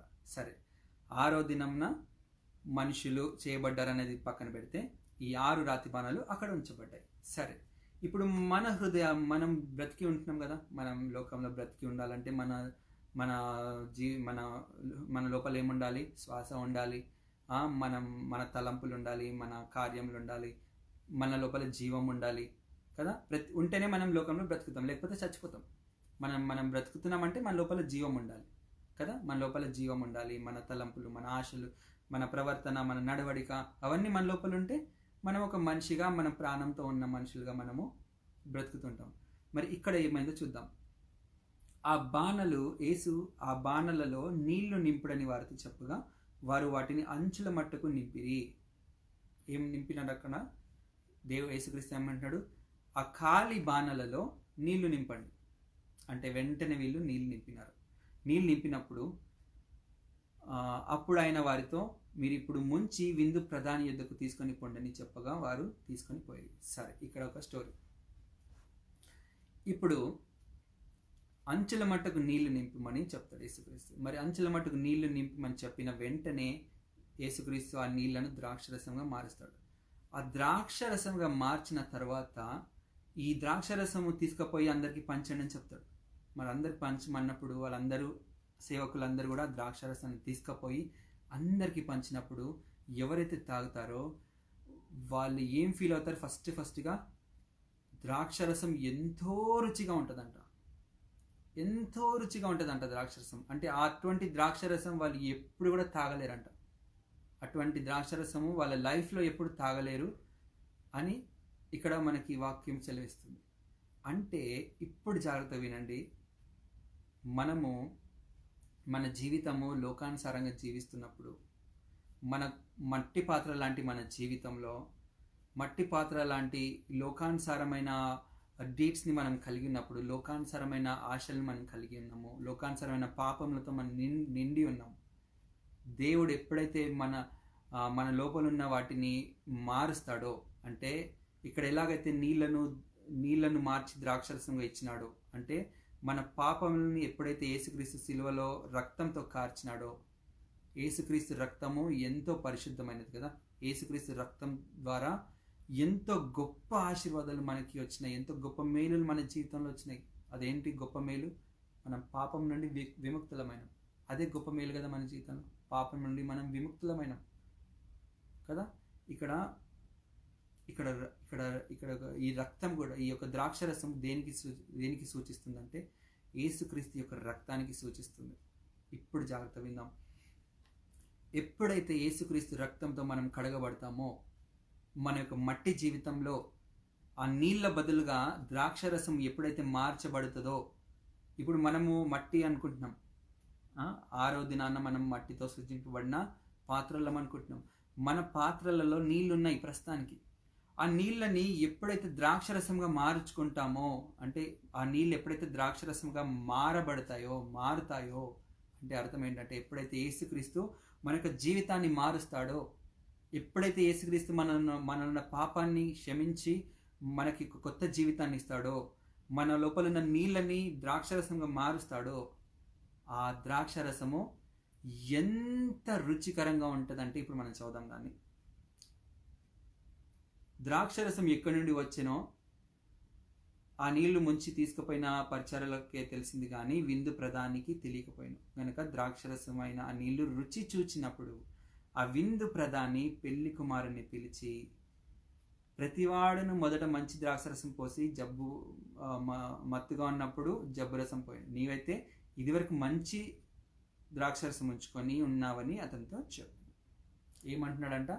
ఎవరైతే ఫస్ట్ తాగుతారో, ఎవరైతే ఆ యజమాని ఫస్ట్ తాగి ఆశ్చర్యపోతాడు. ఒక్కసారి ఇట్లా తాగి కప్పులో నుంచి ఆ ద్రాక్షరసం సిప్ చేసి తాగి, ఇదేంటి ఇప్పటివరకు తాగిన ద్రాక్షరసం అంతా ఒకలాగుంది, ఇప్పుడు తాగిన ద్రాక్షరసం ఒకలాగుంది అని చెప్పి ఆయన ఆశ్చర్యపోతాడు. ఇదేం వింత, ఇంతవరకు ఇప్పటివరకు మేము తాగి మత్తులం అయిపోయి ఉన్నాం, తాగి ఎండ్ స్టేజ్లోకి వచ్చినప్పుడు ఇంత గొప్ప రుచికరమైన ద్రాక్షరసం ఇప్పుడు తెస్తున్నావు ఏంది అని చెప్పి ఏమంటాడంట, పెళ్లి కుమారుని దగ్గరికి వెళ్ళి అందరికీ స్టార్టింగ్ వేస్తాడు. అందరికీ చెప్తాడంట. ఏం చెప్తాడు? ఇదిగో నేను రుచికరమైన ద్రాక్షరసం తాగినాను, రుచికరంగా ఉంది, నేను ఇటువంటి రుచికరమైన ద్రాక్షరసం నా లైఫ్లో నేను ఎప్పుడు తాగలేను అంటాడు. అంటే అర్థం ఏంటో తెలుసా? దాన్ని మనం ఎట్లా అర్థం చేసుకోవాలో తెలుసా? ఎప్పుడైతే యేసుక్రీస్తు మన జీవితంలో మన నీళ్లను ద్రాక్షరసంగా మారుస్తాడో, మన యొక్క నీటిని, మన యొక్క జీవితాన్ని మారుస్తాడో, ద్రాక్షరసంగా మారుస్తాడో, ఎప్పుడైతే యేసుక్రీస్తు మన హృదయంలో అడుగు పెడతాడో, మన జీవితంలో యేసుక్రీస్తు అడుగు పెడతాడో, మన జీవితము ఎంతో రుచికరంగా ఉంటుందంట. మరి ఇక్కడ యజమాని ఆయన ఆ యొక్క రుచిని అక్కడున్న వారందరితో షేర్ చేసుకుంటున్నాడు, సాక్ష్యం చెప్తున్నాడు, టెస్టిఫై చేస్తున్నాడు, ఆ యొక్క టెస్టిమోని చెప్తున్నాడు అందరితో. ఇదిగో నేను ఒక గొప్ప రుచికరమైన ద్రాక్షరసాన్ని నేను తాగుతున్నాను, మీరందరూ కూడా తాగండి, ఇది నా చేతిలో ఉన్నది గొప్ప, ఎంతో మధురమైనది, ఎంతో టేస్ట్ చాలా చాలా బాగుంది, రుచికరమైనది, నేను నా జీవితంలో ఎప్పుడు తాగలేదని చెప్పి అక్కడ ఉన్న వారితో అంటున్నాడు. అక్కడ ఏం జరిగింది అనేది రుచికరంగా మారింది? ఎందుకు అది రుచికరంగా మారింది అంటే, ఎప్పుడైతే యేసుక్రీస్తు అక్కడ నీటిని ద్రాక్షరసంగా మార్చినాడో అదంతా కూడా ఏమైపోయింది? రుచికరంగా అయిపోయింది. మన జీవితంలో కూడా ఎప్పుడైతే మన జీవితంలో యేసుక్రీస్తు కార్యం చేస్తాడో, లేకపోతే మన జీవితంలో ఎప్పుడైతే యేసుక్రీస్తు వస్తాడో, మన హృదయం ఆహ్వానించాలి. మొట్టమొదటిగా ఎట్లా ఆహ్వానించాలి? ఇక్కడ పనులు ఎట్లా నీటి నింపినారు? యేసుక్రీస్తు ఆజ్ఞను వాళ్ళు శిరస వహించినారు. యేసుక్రీస్తు అంటాడు, వెళ్ళి బాణలో నీళ్లు నింపండి అంటాడు. వాళ్ళు ఒక్క మాట మాట్లాడకుండా బాణలో నీళ్లు నింపుతారు. మరి మనకు కూడా యేసుక్రీస్తు దేవుడు వాక్యము, ఈ యొక్క బైబిల్ ఎన్నోసార్లు హెచ్చరిస్తుంది, మీరు సరైన మార్గంలో వెళ్ళండి, సరైన మార్గంలో నడవండి, మీ జీవితం ఎంతో రుచికరంగా ఉంటుందని ఎన్నోసార్లు సెలవిస్తుంది. మనం మాత్రం దేవుని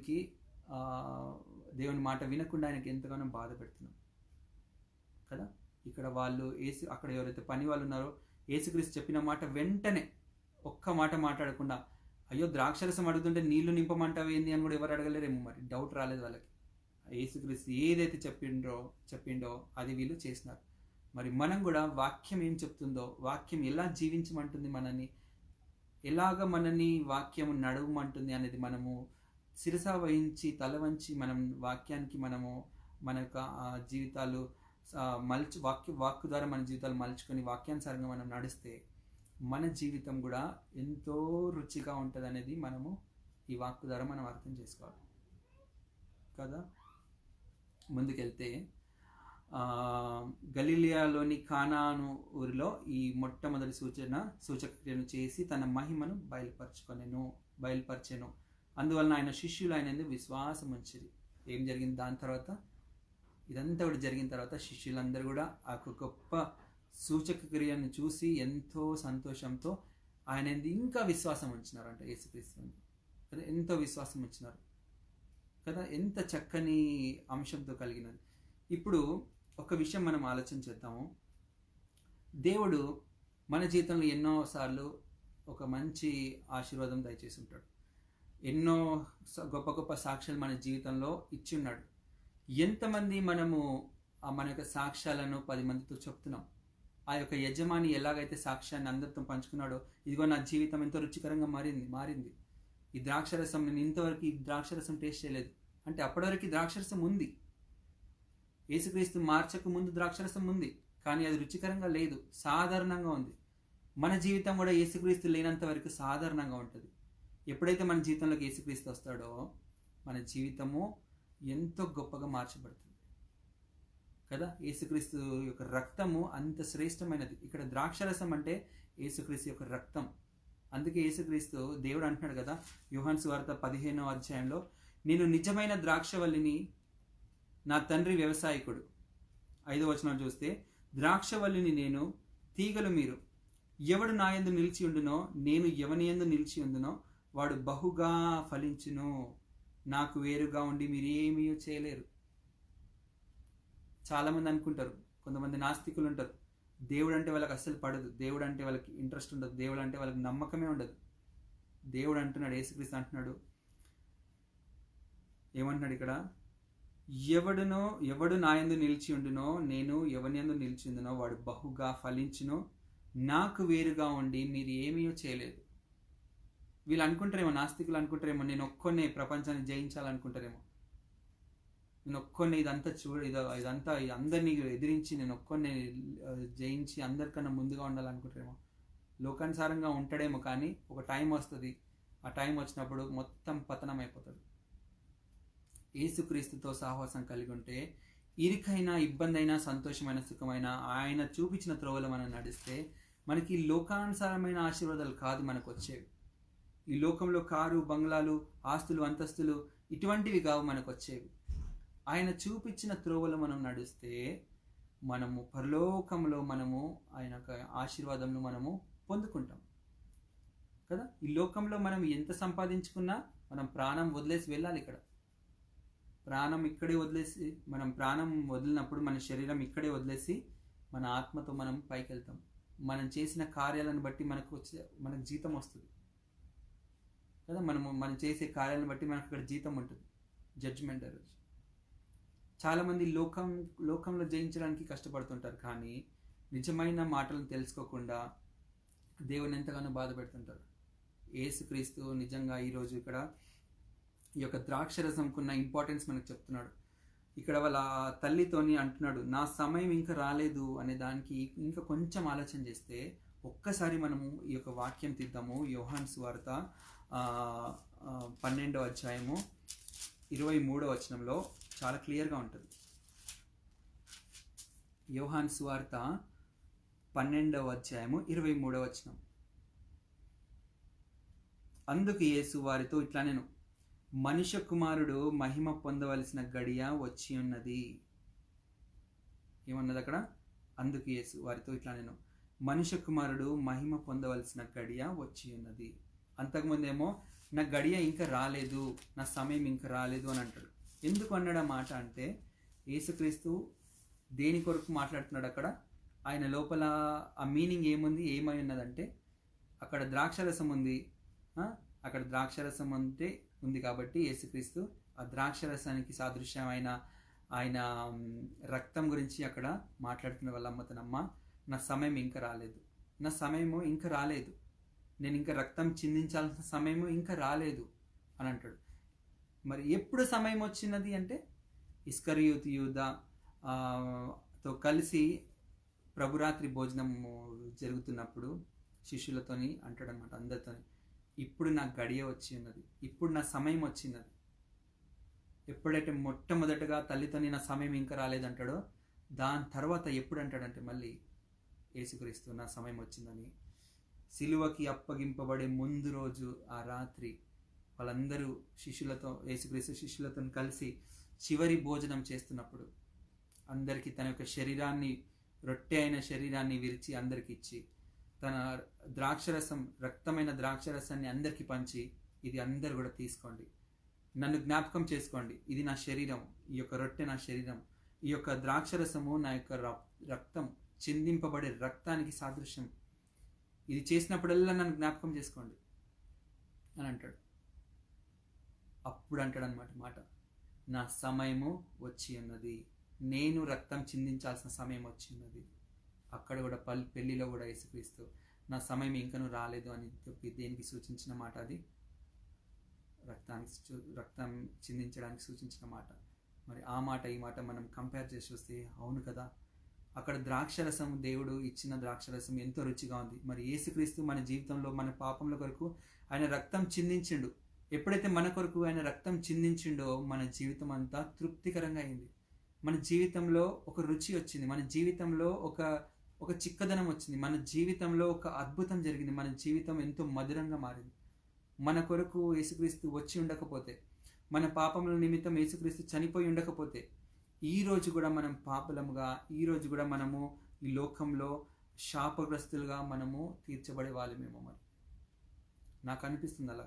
మనం ఒకవేళ యేసుక్రీస్తు రాకపోయి ఉంటే మనం ఈ లోకంలో పాపులుగానే ఉండి ఉంటామేమో. మనకి ఇంకా మోక్షము, మనకి ఇంకా కనికరం ఉండకపోయేదేమో. యేసుక్రీస్తు ఎంతో ప్రేమ గలవాడు, ఆయన మన ఎంతో ప్రేమించేవాడు కదా. అందుకే ఎంతో ప్రేమించేవాడు కాబట్టి ఆయన యొక్క రక్తాన్ని ద్రాక్షరసంగా మనకి ఇచ్చినాడు. ఆయన యొక్క రక్తాన్ని మన పాపముల కొరకు సిలువలో ప్రాణం పెట్టి ఉన్నాడు అనే విషయాన్ని మనము నమ్మాలి. మరి ఈ మొట్టమొదటి సూచక క్రియలో యేసుక్రీస్తు నీళ్ళని ఎలాగైతే మార్చినాడో, ఆ యొక్క 6 రాతి బాణలు, మరి 6వ రోజు మనం సృజించినాడు. మనం మట్టి పాత్ర లాంటి వాళ్ళం. మనం యేసుక్రీస్తు దేవుడు కుమ్మరి లాంటి వాడు, మనం మట్టి పాత్ర లాంటి వాళ్ళం. మరియు ఆయన ఎట్లా మలిస్తే మనం అట్లా మలవాలి. ఆయన ఏ పాత్ర, ఆయనకి ఇష్టం వచ్చిన పాత్ర చేసుకోవడానికి మనము అవకాశం ఇవ్వాలి. దేవా, నన్ను నీకు ఇష్టం వచ్చిన పాత్రగా చేసుకో దేవా. నా యొక్క పాత్రలో నీళ్లు ఉన్నాయి, నా యొక్క బాణలో, నా యొక్క జీవితంలో నీళ్లు ఉన్నాయి. ప్రస్తుతానికి ఈ లోకానుసారమైన ఆశలు ఉన్నాయి, లోకానుసారమైన తలంపులతోని, లోకానుసారమైన క్రియలతోని, పాపంతో నేను మునిగిపోయినాను. నా యొక్క మట్టి లాంటి జీవితాన్ని మీరు మార్చండి, ద్రాక్షరసంగా మార్చండి. నా యొక్క నీళ్ళ లాంటి జీవితాన్ని మీరు ద్రాక్షరసంగా మార్చండి. నీళ్ళ కంటే ద్రాక్షరసం ఎంతో శ్రేష్టమైనవి కదా. నీళ్ళ కంటే ద్రాక్షరసం ఎంతో గొప్పవి. అందులో బలం ఉంటుంది. ఇంకోటి కూడా ఆలోచన చేయొచ్చు. అదేంటంటే, నీళ్లు పాత నిబంధనకు సూచిస్తే, ద్రాక్షరసము కొత్త నిబంధనకు సూచిస్తుంది కదా. యేసుక్రీస్తు వచ్చి మనకు కొత్త నిబంధన ఇచ్చినాడు. ఏంట కొత్త నిబంధన? నిన్ను వలె నీ పొరుగు వారిని ప్రేమించడం. అదేవిధంగా నీ తండ్రి అయిన దేవుణ్ణి, నీ దేవుడైన యెహోవాను నీ పూర్ణ మనసుతో, పూర్ణ ఆత్మతో, పూర్ణ హృదయంతో సేవించాలి. ఈ 2 నిబంధనలు, ఈ 2 ఆజ్ఞలు. ఇదే మనకి ద్రాక్షరసం. ఈ 2 మన జీవితంలో చేసినట్టయితే మన జీవితము ద్రాక్షరసం వలె ఎంతగానో మధురంగా, ఎంతగానో తృప్తిగా ఉంటుంది. మరి తృప్తిగా ఉన్న జీవితము గురించి మాట్లాడుకుంటే 2 నిమిషాలు మాట్లాడదాము. తృప్తిగా ఉన్న జీవితము ఎంతమంది అయితే మీరు ఆ రుచిని చూసినారో నాకు తెలియదు, కానీ ఎంతమంది మీరు ప్రజలకు అందరికీ, మీ యొక్క తోటి వారికి సాక్ష్యం ఇస్తున్నారు. ఇక్కడ యజమానుడు ఎప్పుడైతే తాగినాడో అందరికీ కూడా సాక్ష్యం ఇస్తున్నాడు. నేను మంచి రుచికరమైన ద్రాక్షరసం తాగినాను, రుచికరమైన ద్రాక్షరసం కలిగి ఉన్నానని.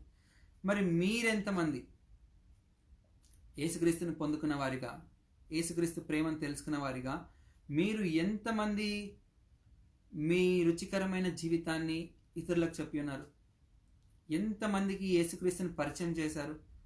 ఎంతమందికి యేసుక్రీస్తు ప్రేమ గురించి చెప్పినారు? ఒక్కసారి ఆలోచన చేద్దాం.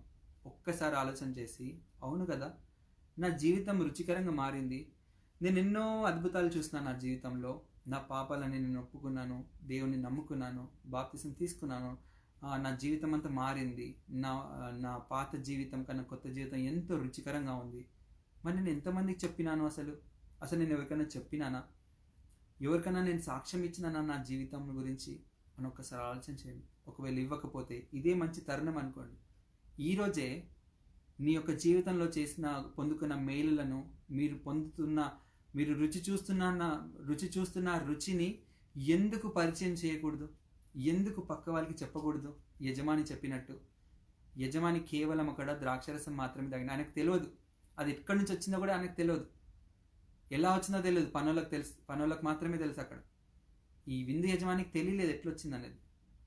కానీ ఆయన ఎంతో సంతోషంగా వ్యక్తపరుస్తున్నాడు. మనకు తెలుసు కదా మనకి ఎలా వచ్చింది, ఈ రుచికరమైన జీవితం ఎలా వచ్చింది. దేవుడే మనకు దయచేస్తున్నాడు. మరి తెలిసి కూడా మనం ఎందుకు చెప్పట్లేదు? ఒక్కసారి ఆలోచన చేద్దాం. నిజంగా దేవుడు మనకిచ్చిన జీవితము, దేవుడు మన జీవితంలో చేసిన మేలులను చెప్పకుండా ఎప్పుడూ ఉండకూడదు. మనము అందరికీ మన యొక్క జీవితంలో జరుగుతున్న సాక్ష్యం గురించి మనం చెప్పాలి. దేవుని ప్రేమను మనము సాక్ష్యం ద్వారా వ్యక్తపరచాలి. మన సాక్ష్యం ద్వారా 10 మంది రక్షింపబడతారు. మన సాక్ష్యం ద్వారా 10 మంది దేవుని వైపు తిరుగుతారు. మనం కేవలం మనము పని చేయాలి. దేవుడు ఆయన చిత్తాన్ని నెరవేర్చుకుంటాడు. ఆయన చేయాలనుకుంది చేస్తాడు. ఆయన ఎవరిని పట్టాలైనా పడతాడు. ఆయన మనం చేయాల్సిన పని మనం చేయాలి కదా. ఎంతో చక్కని మాట. మరి ఈరోజు అందరం కూడా మనం నేర్చుకొని ఉన్నాం. నిజంగా నీళ్లను ద్రాక్షరసంగా మార్చిండు అంటే మన యొక్క జీవితం కూడా దేవుడు ఆల్రెడీ మార్చినాడు. మరి అటువంటి రుచికరమైన జీవితము మనము 10 మందితో మనం పంచుకునే వారిగా ఉండాలి. ఒకవేళ నీ జీవితం ఇంకా రుచికరంగా మారలేదు అంటే ఎందుకు మారట్లేదు అనేది అర్థం చేసుకోండి. ఎందుకు నా జీవితం రుచికరంగా లేదు, ఎప్పుడు కష్టాలే, ఎప్పుడు లోకంలో ఈ లోకానుసారమైన ఇబ్బందులు, ఫైనాన్షియల్లీ, ఆర్థికంగా, ఆరోగ్యపరంగా, చదువుల పరంగా, ఉద్యోగుల పరంగా, పరిస్థితుల పరంగా, బంధుమిత్రుల పరంగా, మా యొక్క కుటుంబ సభ్యుల పరంగా ఎందుకు ఇన్ని నాకు కష్టాలు వస్తున్నాయని ఎవరైనా ఆలోచిస్తుంటే ఇదే చక్కని మాట. ఏ మాట అది? దేవుణ్ణి అడగాలి. దేవా, నా యొక్క జీవితాన్ని రుచికరంగా మార్చండి. నేను నీ రుచిని చూడాలనుకుంటున్నాను, నీ యొక్క రుచిని నేను చూడాలనుకుంటున్నాను. ఒక భక్తుడు ఒక పాట రాసినాడు, రుచి చూచి ఎరిగి తిని యెహోవా ఉత్తముడని. ఆయన ప్రేమను రుచి చూస్తే కానీ తెలియదు. మరి ఆ రుచి చూడాలంటే ఈరోజే, ఈ క్షణమే అడగండి. ఈ క్షణమే అడగండి, దేవా నీ రుచి ఎలాగుంటుందో నాకు చూపించు ప్రభువా, నీ ప్రేమ ఎలాగుంటుందో నాకు చూపించు ప్రభువా అని చెప్పి ప్రాధేయపడినప్పుడు మన జీవితంలో ఉన్న పాపం అన్నీ కూడా క్షమాపణ అయిపోతాయి. మన జీవితంలో ఉన్న ఇబ్బందులన్నీ కూడా పోతాయి. లోకానుసారమైనవి ఉంటేమో కానీ మన హృదయంలో ఎంతో సంతోషం ఉంటుంది. మీ అందరికీ యోబు తెలుసు. యోబు మనందరికి తెలుసు కదా. యోబు ఆయన జీవితంలో ఎన్ని కష్టాలను చూసినాడు, అసలు ఎంత మందిని పోగొట్టుకున్నాడు. అయినా కానీ ఆయన హృదయం ఎంత సంతోషంగా ఉంది. అయినా కానీ ఆయన హృదయంలో ఎంతో ఎంతో తృప్తి. దేవా, నీవే ఇచ్చినవు, నీవే తీసుకున్నావు, నీకే మహిమ కలుగును గాక, నాదేం లేదు, నువ్వే ఇచ్చినవు, నువ్వే తీసుకున్నావు. మనం కూడా అంతే ఉండాలి. లోకానుసారంగా ఎన్నో ఉంటాయి, అవన్నీ పట్టించుకోవద్దు. కానీ మన మనస్సులో ఒక సంతోషం ఉంటుంది కదా, మన మనస్సులో, మన హృదయంలో ఒక రుచి ఉంటుంది, మన హృదయంలో ఒక ఆనందం ఉంటుంది. అది చాలా ఇంపార్టెంట్. మనకి ఎన్ని కష్టాలున్నా, బాధలున్నా అవి లోకానుసారంగా ఉంటాయని చెప్పి మనం దాన్ని వదిలేయాలి. ఒకవేళ అవి పోయినా పోతాయి, కానీ మన హృదయంలో ఉండే సంతోషము నిజమైన సంతోషం. దాని కొరకు ప్రయాసపడాలి. మన హృదయంలో ఉండే సంతోషం కొరకు మాత్రమే మనము ప్రయాసపడాలి, లోకానుసారమైన వాటికి కావు. కానీ అయినప్పటికీ దేవుడు లోకానుసారమైన ఇరుకు ఇబ్బందులు కూడా తీసేస్తాడు. దేవునికి తెలుసు అవి మనకి ఇంపార్టెంట్ కాదని. మనం కూడా వాటిని ఎరిగి ఉండాలి, మనం కూడా దాన్ని తెలుసుకొని ఉండాలి. అవును కదా, నిజమైన రుచి ఎక్కడుంది అంటే మన పాపములు క్షమింపబడ్డప్పుడు, యేసుక్రీస్తు మన హృదయంలోకి వచ్చినప్పుడు మాత్రమే నిజమైన రుచి మనము చూస్తాం అనే విషయం మనందరూ కూడా తెలుసుకోవాలి. మనం యేసుక్రీస్తుని రుచి చూసి తెలుసుకోవాలి. యేసుక్రీస్తు ప్రేమను రుచి చూస్తే కానీ మనం అర్థం కాదు. మనము అటువంటి హృదయములు మనం హృదయంతో దేవుని అడిగినప్పుడు దేవుడు ఖచ్చితంగా మనకు జీవితంలో గొప్ప మేలులను దయచేస్తాడు అనే విషయము మనము తెలుసుకున్నాం. దేవునికి మహిమ కలుగును గాక. మరి చక్కని వాక్యం ద్వారా దేవుడు మనందరితో మాట్లాడి ఉన్నాడని నేను నమ్ముచున్నాను. మరి చక్కని అవకాశం కలిగించినందుకు మరి గోయల్ ప్రార్థన మందిరం తరఫు నుంచి, మరి గోయల్ ప్రార్థన మందిర సభ్యులందరికీ కూడా నా యొక్క కృతజ్ఞతలు, నా యొక్క ప్రేమపూర్వక కృతజ్ఞతలు మీ అందరికి తెలియజేసుకుంటున్నాను. సంఘస్థులు వింటున్న మీ అందరు కూడా దేవుడు దీవించి ఆశ్రయించిన గాక. మరి ఈరోజు ఈ క్షణము ఒక తీర్మానం చేసుకుందాం అందరం కూడా. దేవా, నీ యొక్క ప్రేమను నేను రుచి చూసి తెలుసుకోవాలనుకుంటున్నాను. నీ యొక్క రుచిని నాకు తెలియజేయ తండ్రి. నా జీవితంలో నీళ్ళని, నా జీవితంలో నా మట్టి బాణలో ఉన్న నీళ్ళని ద్రాక్షరసంగా మార్చండి ప్రభువా అని చెప్పి ఒక్కసారి ప్రార్థిద్దాం. అందరం కూడా తలలు వంచి కళ్ళు మూసుకున్నట్లయితే కొద్ది సమయం మనం దేవునితో గడిపి, ఒక చిన్న పాట పాడుకొని కొద్ది సమయం మనం దేవునితో గడిపి మనం ప్రార్థించుకుందాం. స్తోత్రం స్తోత్రం స్తోత్రం స్తోత్రం, హల్లెలూయా హల్లెలూయా హల్లెలూయా, స్తోత్రం స్తోత్రం స్తోత్రం యేసయ్యా. పరిశుద్ధుడా, ప్రేమ గల తండ్రి, నీకు వందనాలు. స్తోత్రం స్తోత్రం స్తోత్రం స్తోత్రం, హల్లెలూయా హల్లెలూయా, స్తోత్రం స్తోత్రం స్తోత్రం స్తోత్రం స్తోత్రం స్తోత్రం యేసయ్యా. ప్రేమ గల దేవానికి వందనాలు. స్తోత్రం స్తోత్రం స్తోత్రం స్తోత్రం తండ్రి. మహోన్నతుడానికి వందనాలు. స్తోత్రం స్తోత్రం దేవా.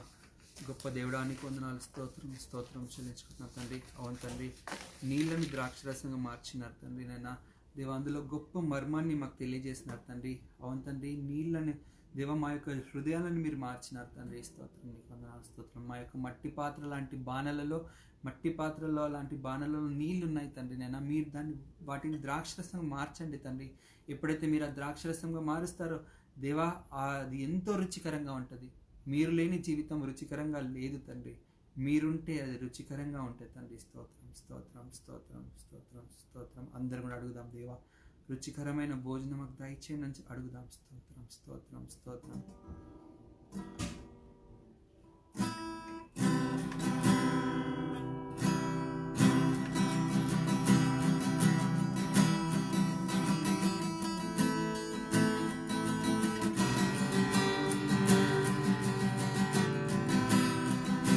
రుచి చూచి ఎరిగి తిని యెహోవా ఉత్తముడని అనే పాట అందరికి తెలిసిన పాట. మనం అందరం కూడా ఆరాధన చేసుకుంటూ ఈ పాట పాడుకుందామండి. స్తోత్రం. రుచి చూచి ఎరిగి తిని యెహోవా ఉత్తముడని,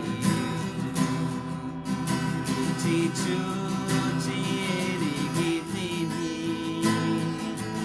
యెహోవా ఉత్తముడని, రక్షకునాశ్రయించి నీ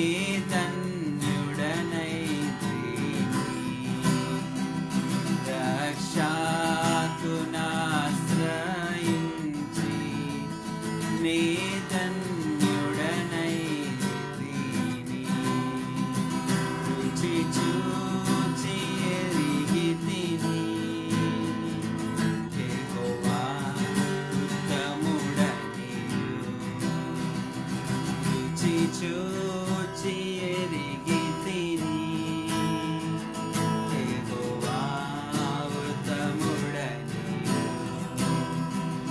గొప్ప దేవుడావు నీవే, స్తుతులకు పాత్రుడ నీవే. గొప్ప దేవుడావు నీవే, స్తుతులకు పాత్రుడ నీవే. తప్పక ఆరాధింతును, దయాళుడవు నీవే. తప్పక ఆరాధింతును, దయాళుడవు నీవే. రుచి చూచి ఎరిగి తిని యెహోవా ఉత్తముడని, రుచి చూచి ఎరిగి తిని యెహోవా ఉత్తముడని. మహోన్నతుడవగు దేవా, ప్రభావము గలవాడా, మహోన్నతుడవగు దేవా, ప్రభావము గలవాడా. మనసార పొగడెదను నీ ఆశ్చర్య కార్యములను, మనసార పొగడెదను నీ ఆశ్చర్య కార్యములను. రుచి చూచి ఎరిగి తిని యెహోవా ఉత్తముడని, రుచి చూచి ఎరిగి తిని యెహోవా ఉత్తముడని. కృతజ్ఞతా చెల్లింతును, ప్రతిదాని కొరకు నేను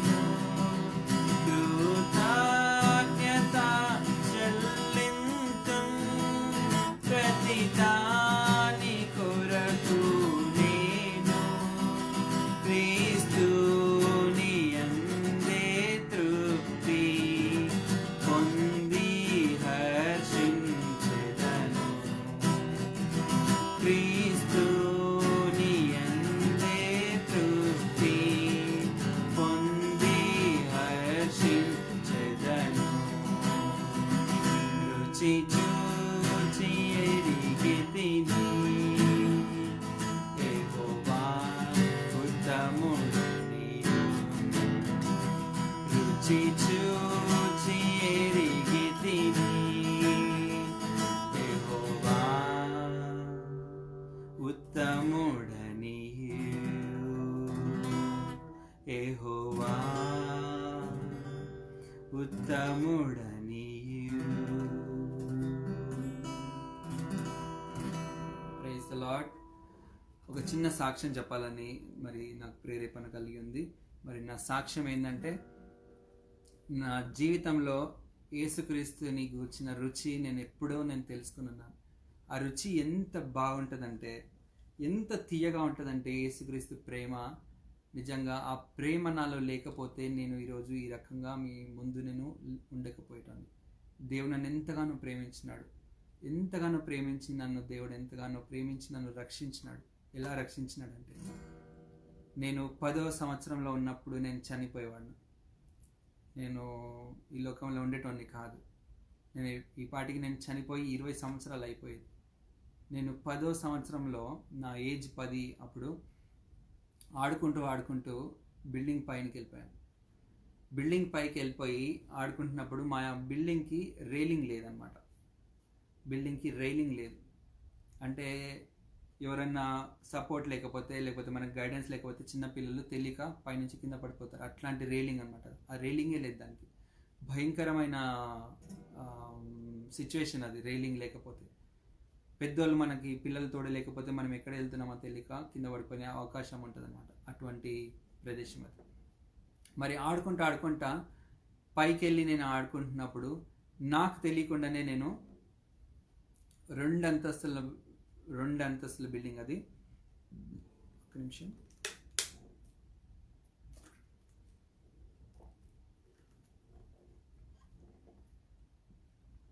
అది 2 అంతస్తుల బిల్డింగ్ అనమాట. సాధారణంగా మన భారతదేశంలో 2 అంతస్తులు అంటే మీకు సాధారణంగా ఒక ఐడియా ఉంటుంది కదా.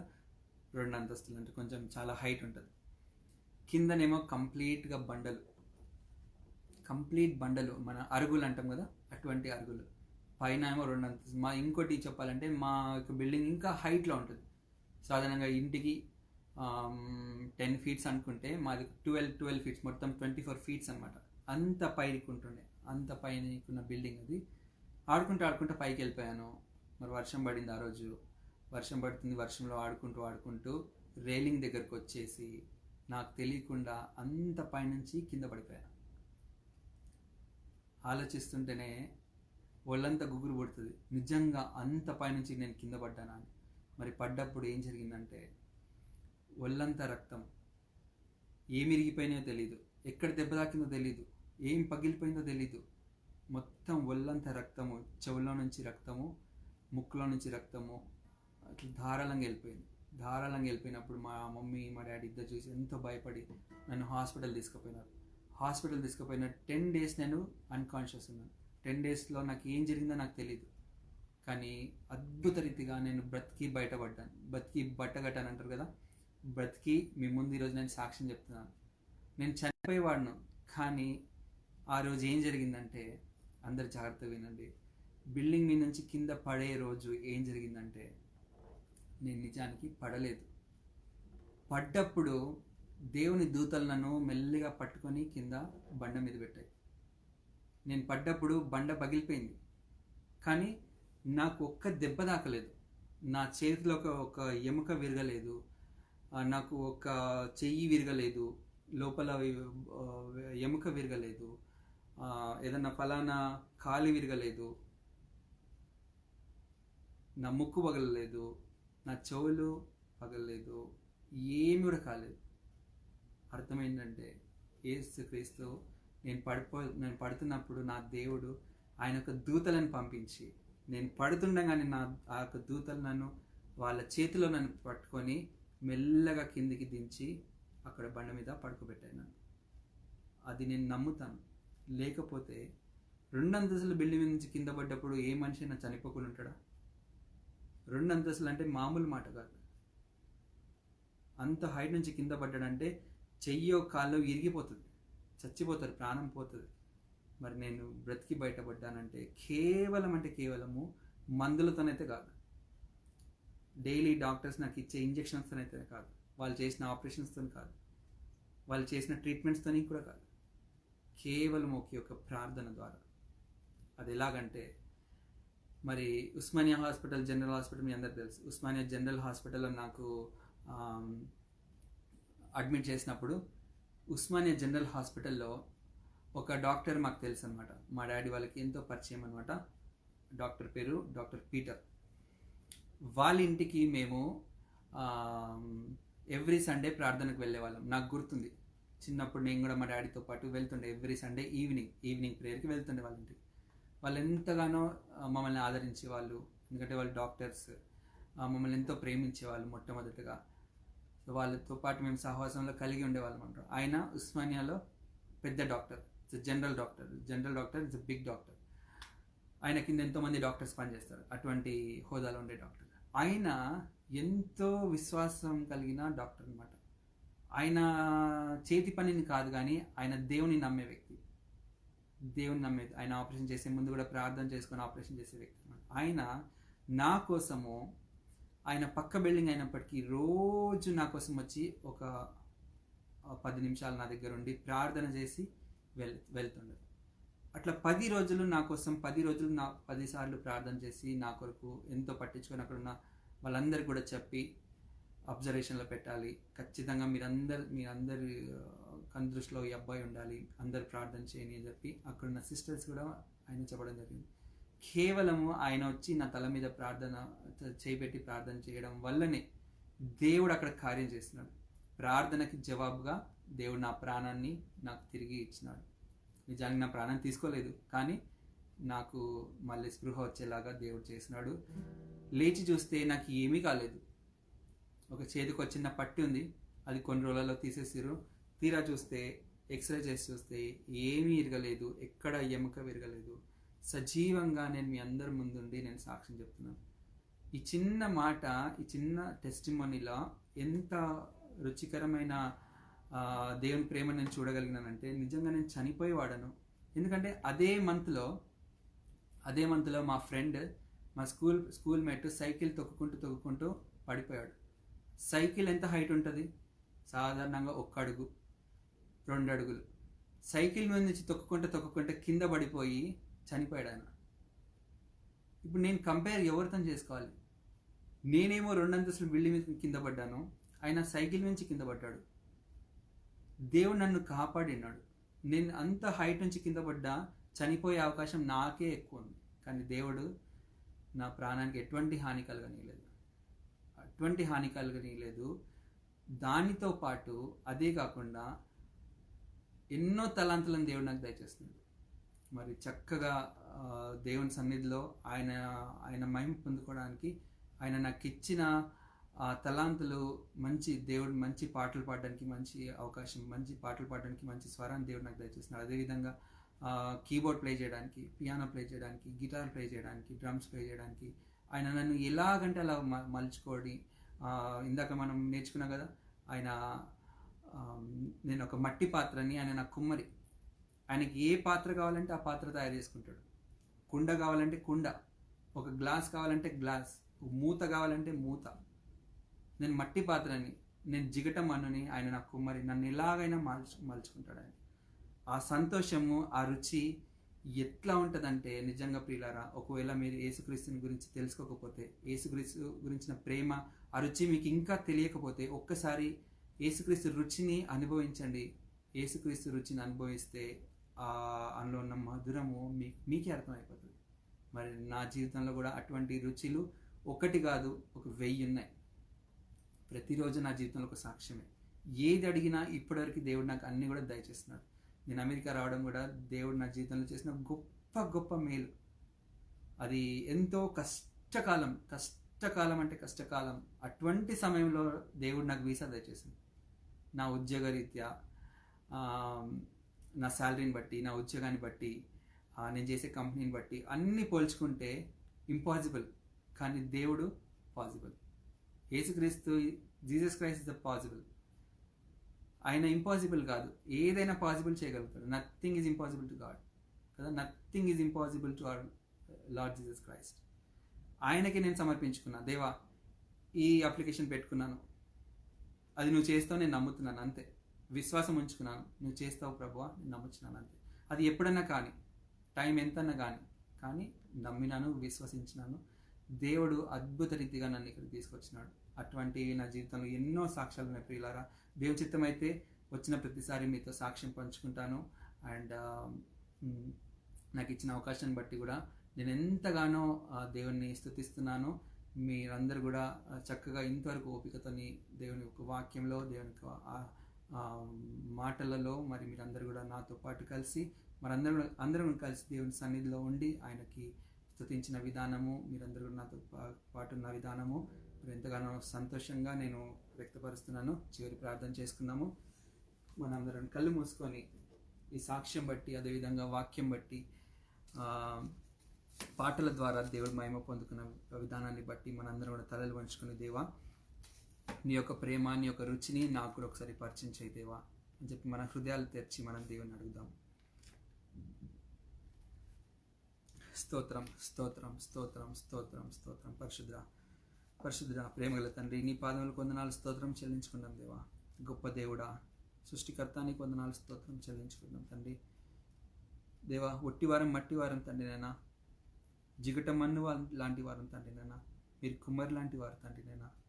దేవా, మా యొక్క మన్నును తండ్రి నైనా నీ ముందు ఉంచుతున్నాం తండ్రి. నీ ఇష్టమైన పాత్రగా మరల్చండి తండ్రి. స్తోత్రం దేవా.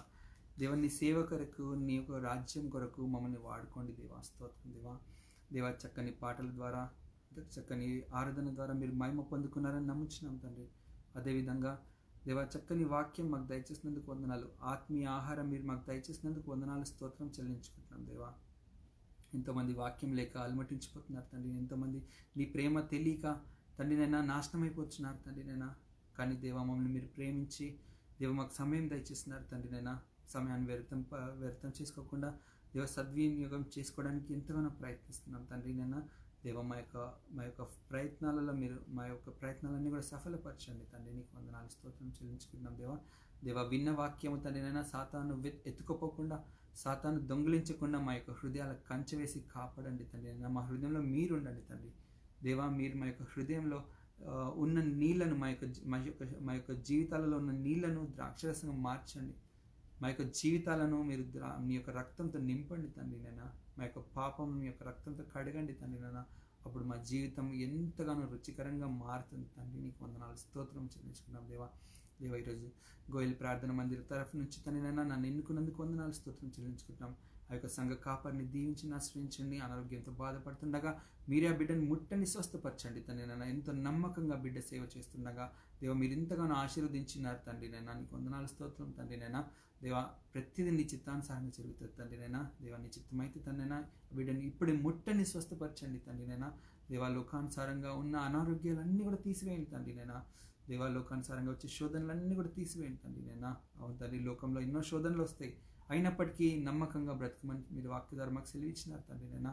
దేవా, ఎన్నో ఇరుకులు వచ్చినా, ఇబ్బందులు వచ్చినా నీకు నమ్మకంగా మేమందరం బ్రతికేలాగిన సహాయం తెచ్చండి. అదేవిధంగా డాక్టర్ విని దీవించండి, ఆశ్రయించండి. అదేవిధంగా కౌశిక్ని దీవించండి, ఆశ్రయించండి. బిడ్డలు తండ్రినైనా నీ సేవ కొరకు ఎంతగానో పాటుపడి దేవ పని చేస్తుండగా వారి చేతి పనిని దీవించండి, ఆశ్రయించండి. వారి కుటుంబాలకు గొప్ప మేలును దయచేయండి తండ్రినైనా. దేవ, చక్కని ఇన్స్ట్రుమెంట్స్ వాయిస్తూ తండ్రినైనా నీ యొక్క నామాన్ని మహిమపరుస్తున్న బిడ్డను కూడా దీవించండి, ఆశ్రయించండి తండ్రినైనా. చక్కని గొంతు ఇచ్చిన విని కూడా దీవించండి, ఆశ్రయించండి. వారి కుటుంబం అందరినీ కూడా దీవించండి, ఆశ్రయించండి. అదేవిధంగా తండ్రినైనా గోయల్ ప్రార్థన మందిర సంఘస్థులందరినీ కూడా దీవించండి, ఆశ్రయించండి తండ్రినైనా. దేవా, ఎవరైతే ఈరోజు రాలేకపోయినారో వారి కొరకు కూడా ప్రార్థిస్తున్నాం తండ్రి. మీరే వారందరికీ వాక్యం చేరేలాగా సహాయం దయచేయండి దేవ. వారి జీవితంలో కూడా తండ్రినైనా ఈ యొక్క రుచికరమైన ద్రాక్షరసం వాళ్ళు కూడా రుచి చూచి తండ్రినైనా తెలుసుకునేలాగా సహాయం దయచేయమని నీకే వందనాలు, స్తోత్రం చెల్లించుకుంటున్నాను. నిశ్చితమైతే మరొకసారి మేమందరం కూడా కలిసి దేవుని యొక్క నామాన్ని మేము మహిమపరిచే విధంగా మాకు సహాయం దయచేయమని, సమయం దయచేయమని నీకే వందనాలు, స్తోత్రం చెల్లించుకుంటాం. సమస్తం నీ చేత కర్పించుకుంటాం. యేసుక్రీస్తు పేరిట ప్రార్థన అడిగి పెట్టుకుంటున్నాం తండ్రి. ఆమేన్, ఆమేన్, ఆమేన్. థ్యాంక్ యూ సో మచ్ అండి. Thank you so much. నా పేరు జాన్. నేను అట్లాంటాలో ఉంటాను, అమెరికాలో. నా కొరకు ప్రార్థన చేయండి. మా యొక్క పరిచయ కొరకు కూడా ప్రార్థన చేయాలని ప్రేమపూర్వకంగా మీ అందరినీ కూడా ఆహ్వానిస్తున్నాను, ప్రార్థపడుతున్నాను. Thank you so much. దీని చిత్తం అయితే మరొకసారి మనందరం కలుసుకుందాము. Thank you so much. అందరికి కూడా praise Lord. Ashok Repana praise Lord. సౌభాగ్యవతి Repana praise Lord. Praise Lord.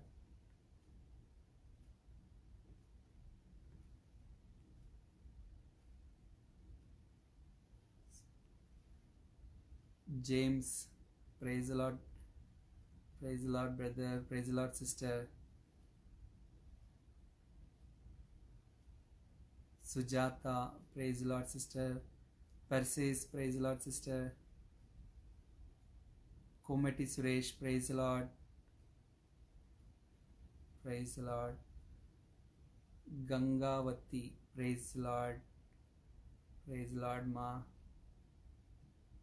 Praise Lord. Praise Lord. Gangavathi వలిపి ప్రైజ్ లార్డ్ అమ్మా. Praise Lord. God bless you. Praise Lord. Praise Lord. Podili Charitha praise Lord. గతంలో నేను ఒకసారి మీ ఊరికి వచ్చాను, కాకపోతే మీ అందరినీ కలిసే అవకాశం నాకు అప్పుడు రాలేదు. నెక్స్ట్ టైం ఎప్పుడైనా మీ ఊరికి వచ్చినప్పుడు ఖచ్చితంగా మీ అందరినీ కూడా కలుస్తాననే విషయము ఈ యొక్క లైవ్ ద్వారా మీకు చెప్తున్నాను. మీ యొక్క మందిరానికి నేను వచ్చినాను అమెరికాకి వచ్చే ముందు. మరి మీ అయ్యగారు నా వీసా కొరకు ప్రార్థించినాడు. అందుని బట్టి నేను ఎంతగానో సంతోషం కృతజ్ఞత తెలియజేసుకుంటున్నాను మీ అందరికీ కూడా. ఆయన ప్రార్థన చేసినాడంటే మీరందరూ కూడా నా కోసం చేసినట్టే అర్థం. ఆయన సంఘ కాపరిగా ప్రార్థన చేసినాడు కాబట్టి సంఘస్థులుగా మీరందరూ కూడా నా కోసం ప్రార్థన చేస్తున్నారని నేను విశ్వసిస్తున్నాను. కాబట్టి మీ అందరు కూడా నాకు కృతజ్ఞతలు తెలియజేసుకుంటున్నాను. సుసన్ కుమారి గారు ప్రైజ్ లార్డ్. Praise lord. దేవుని చిత్తమైతే మరి ఒకసారి మనందరం కలుసుకుందాము. దేవుని కృప మీ అందరికీ తోడై ఉండును గాక. ఆమేన్. Praise Lord. అందరికీ బాయ్ అండి.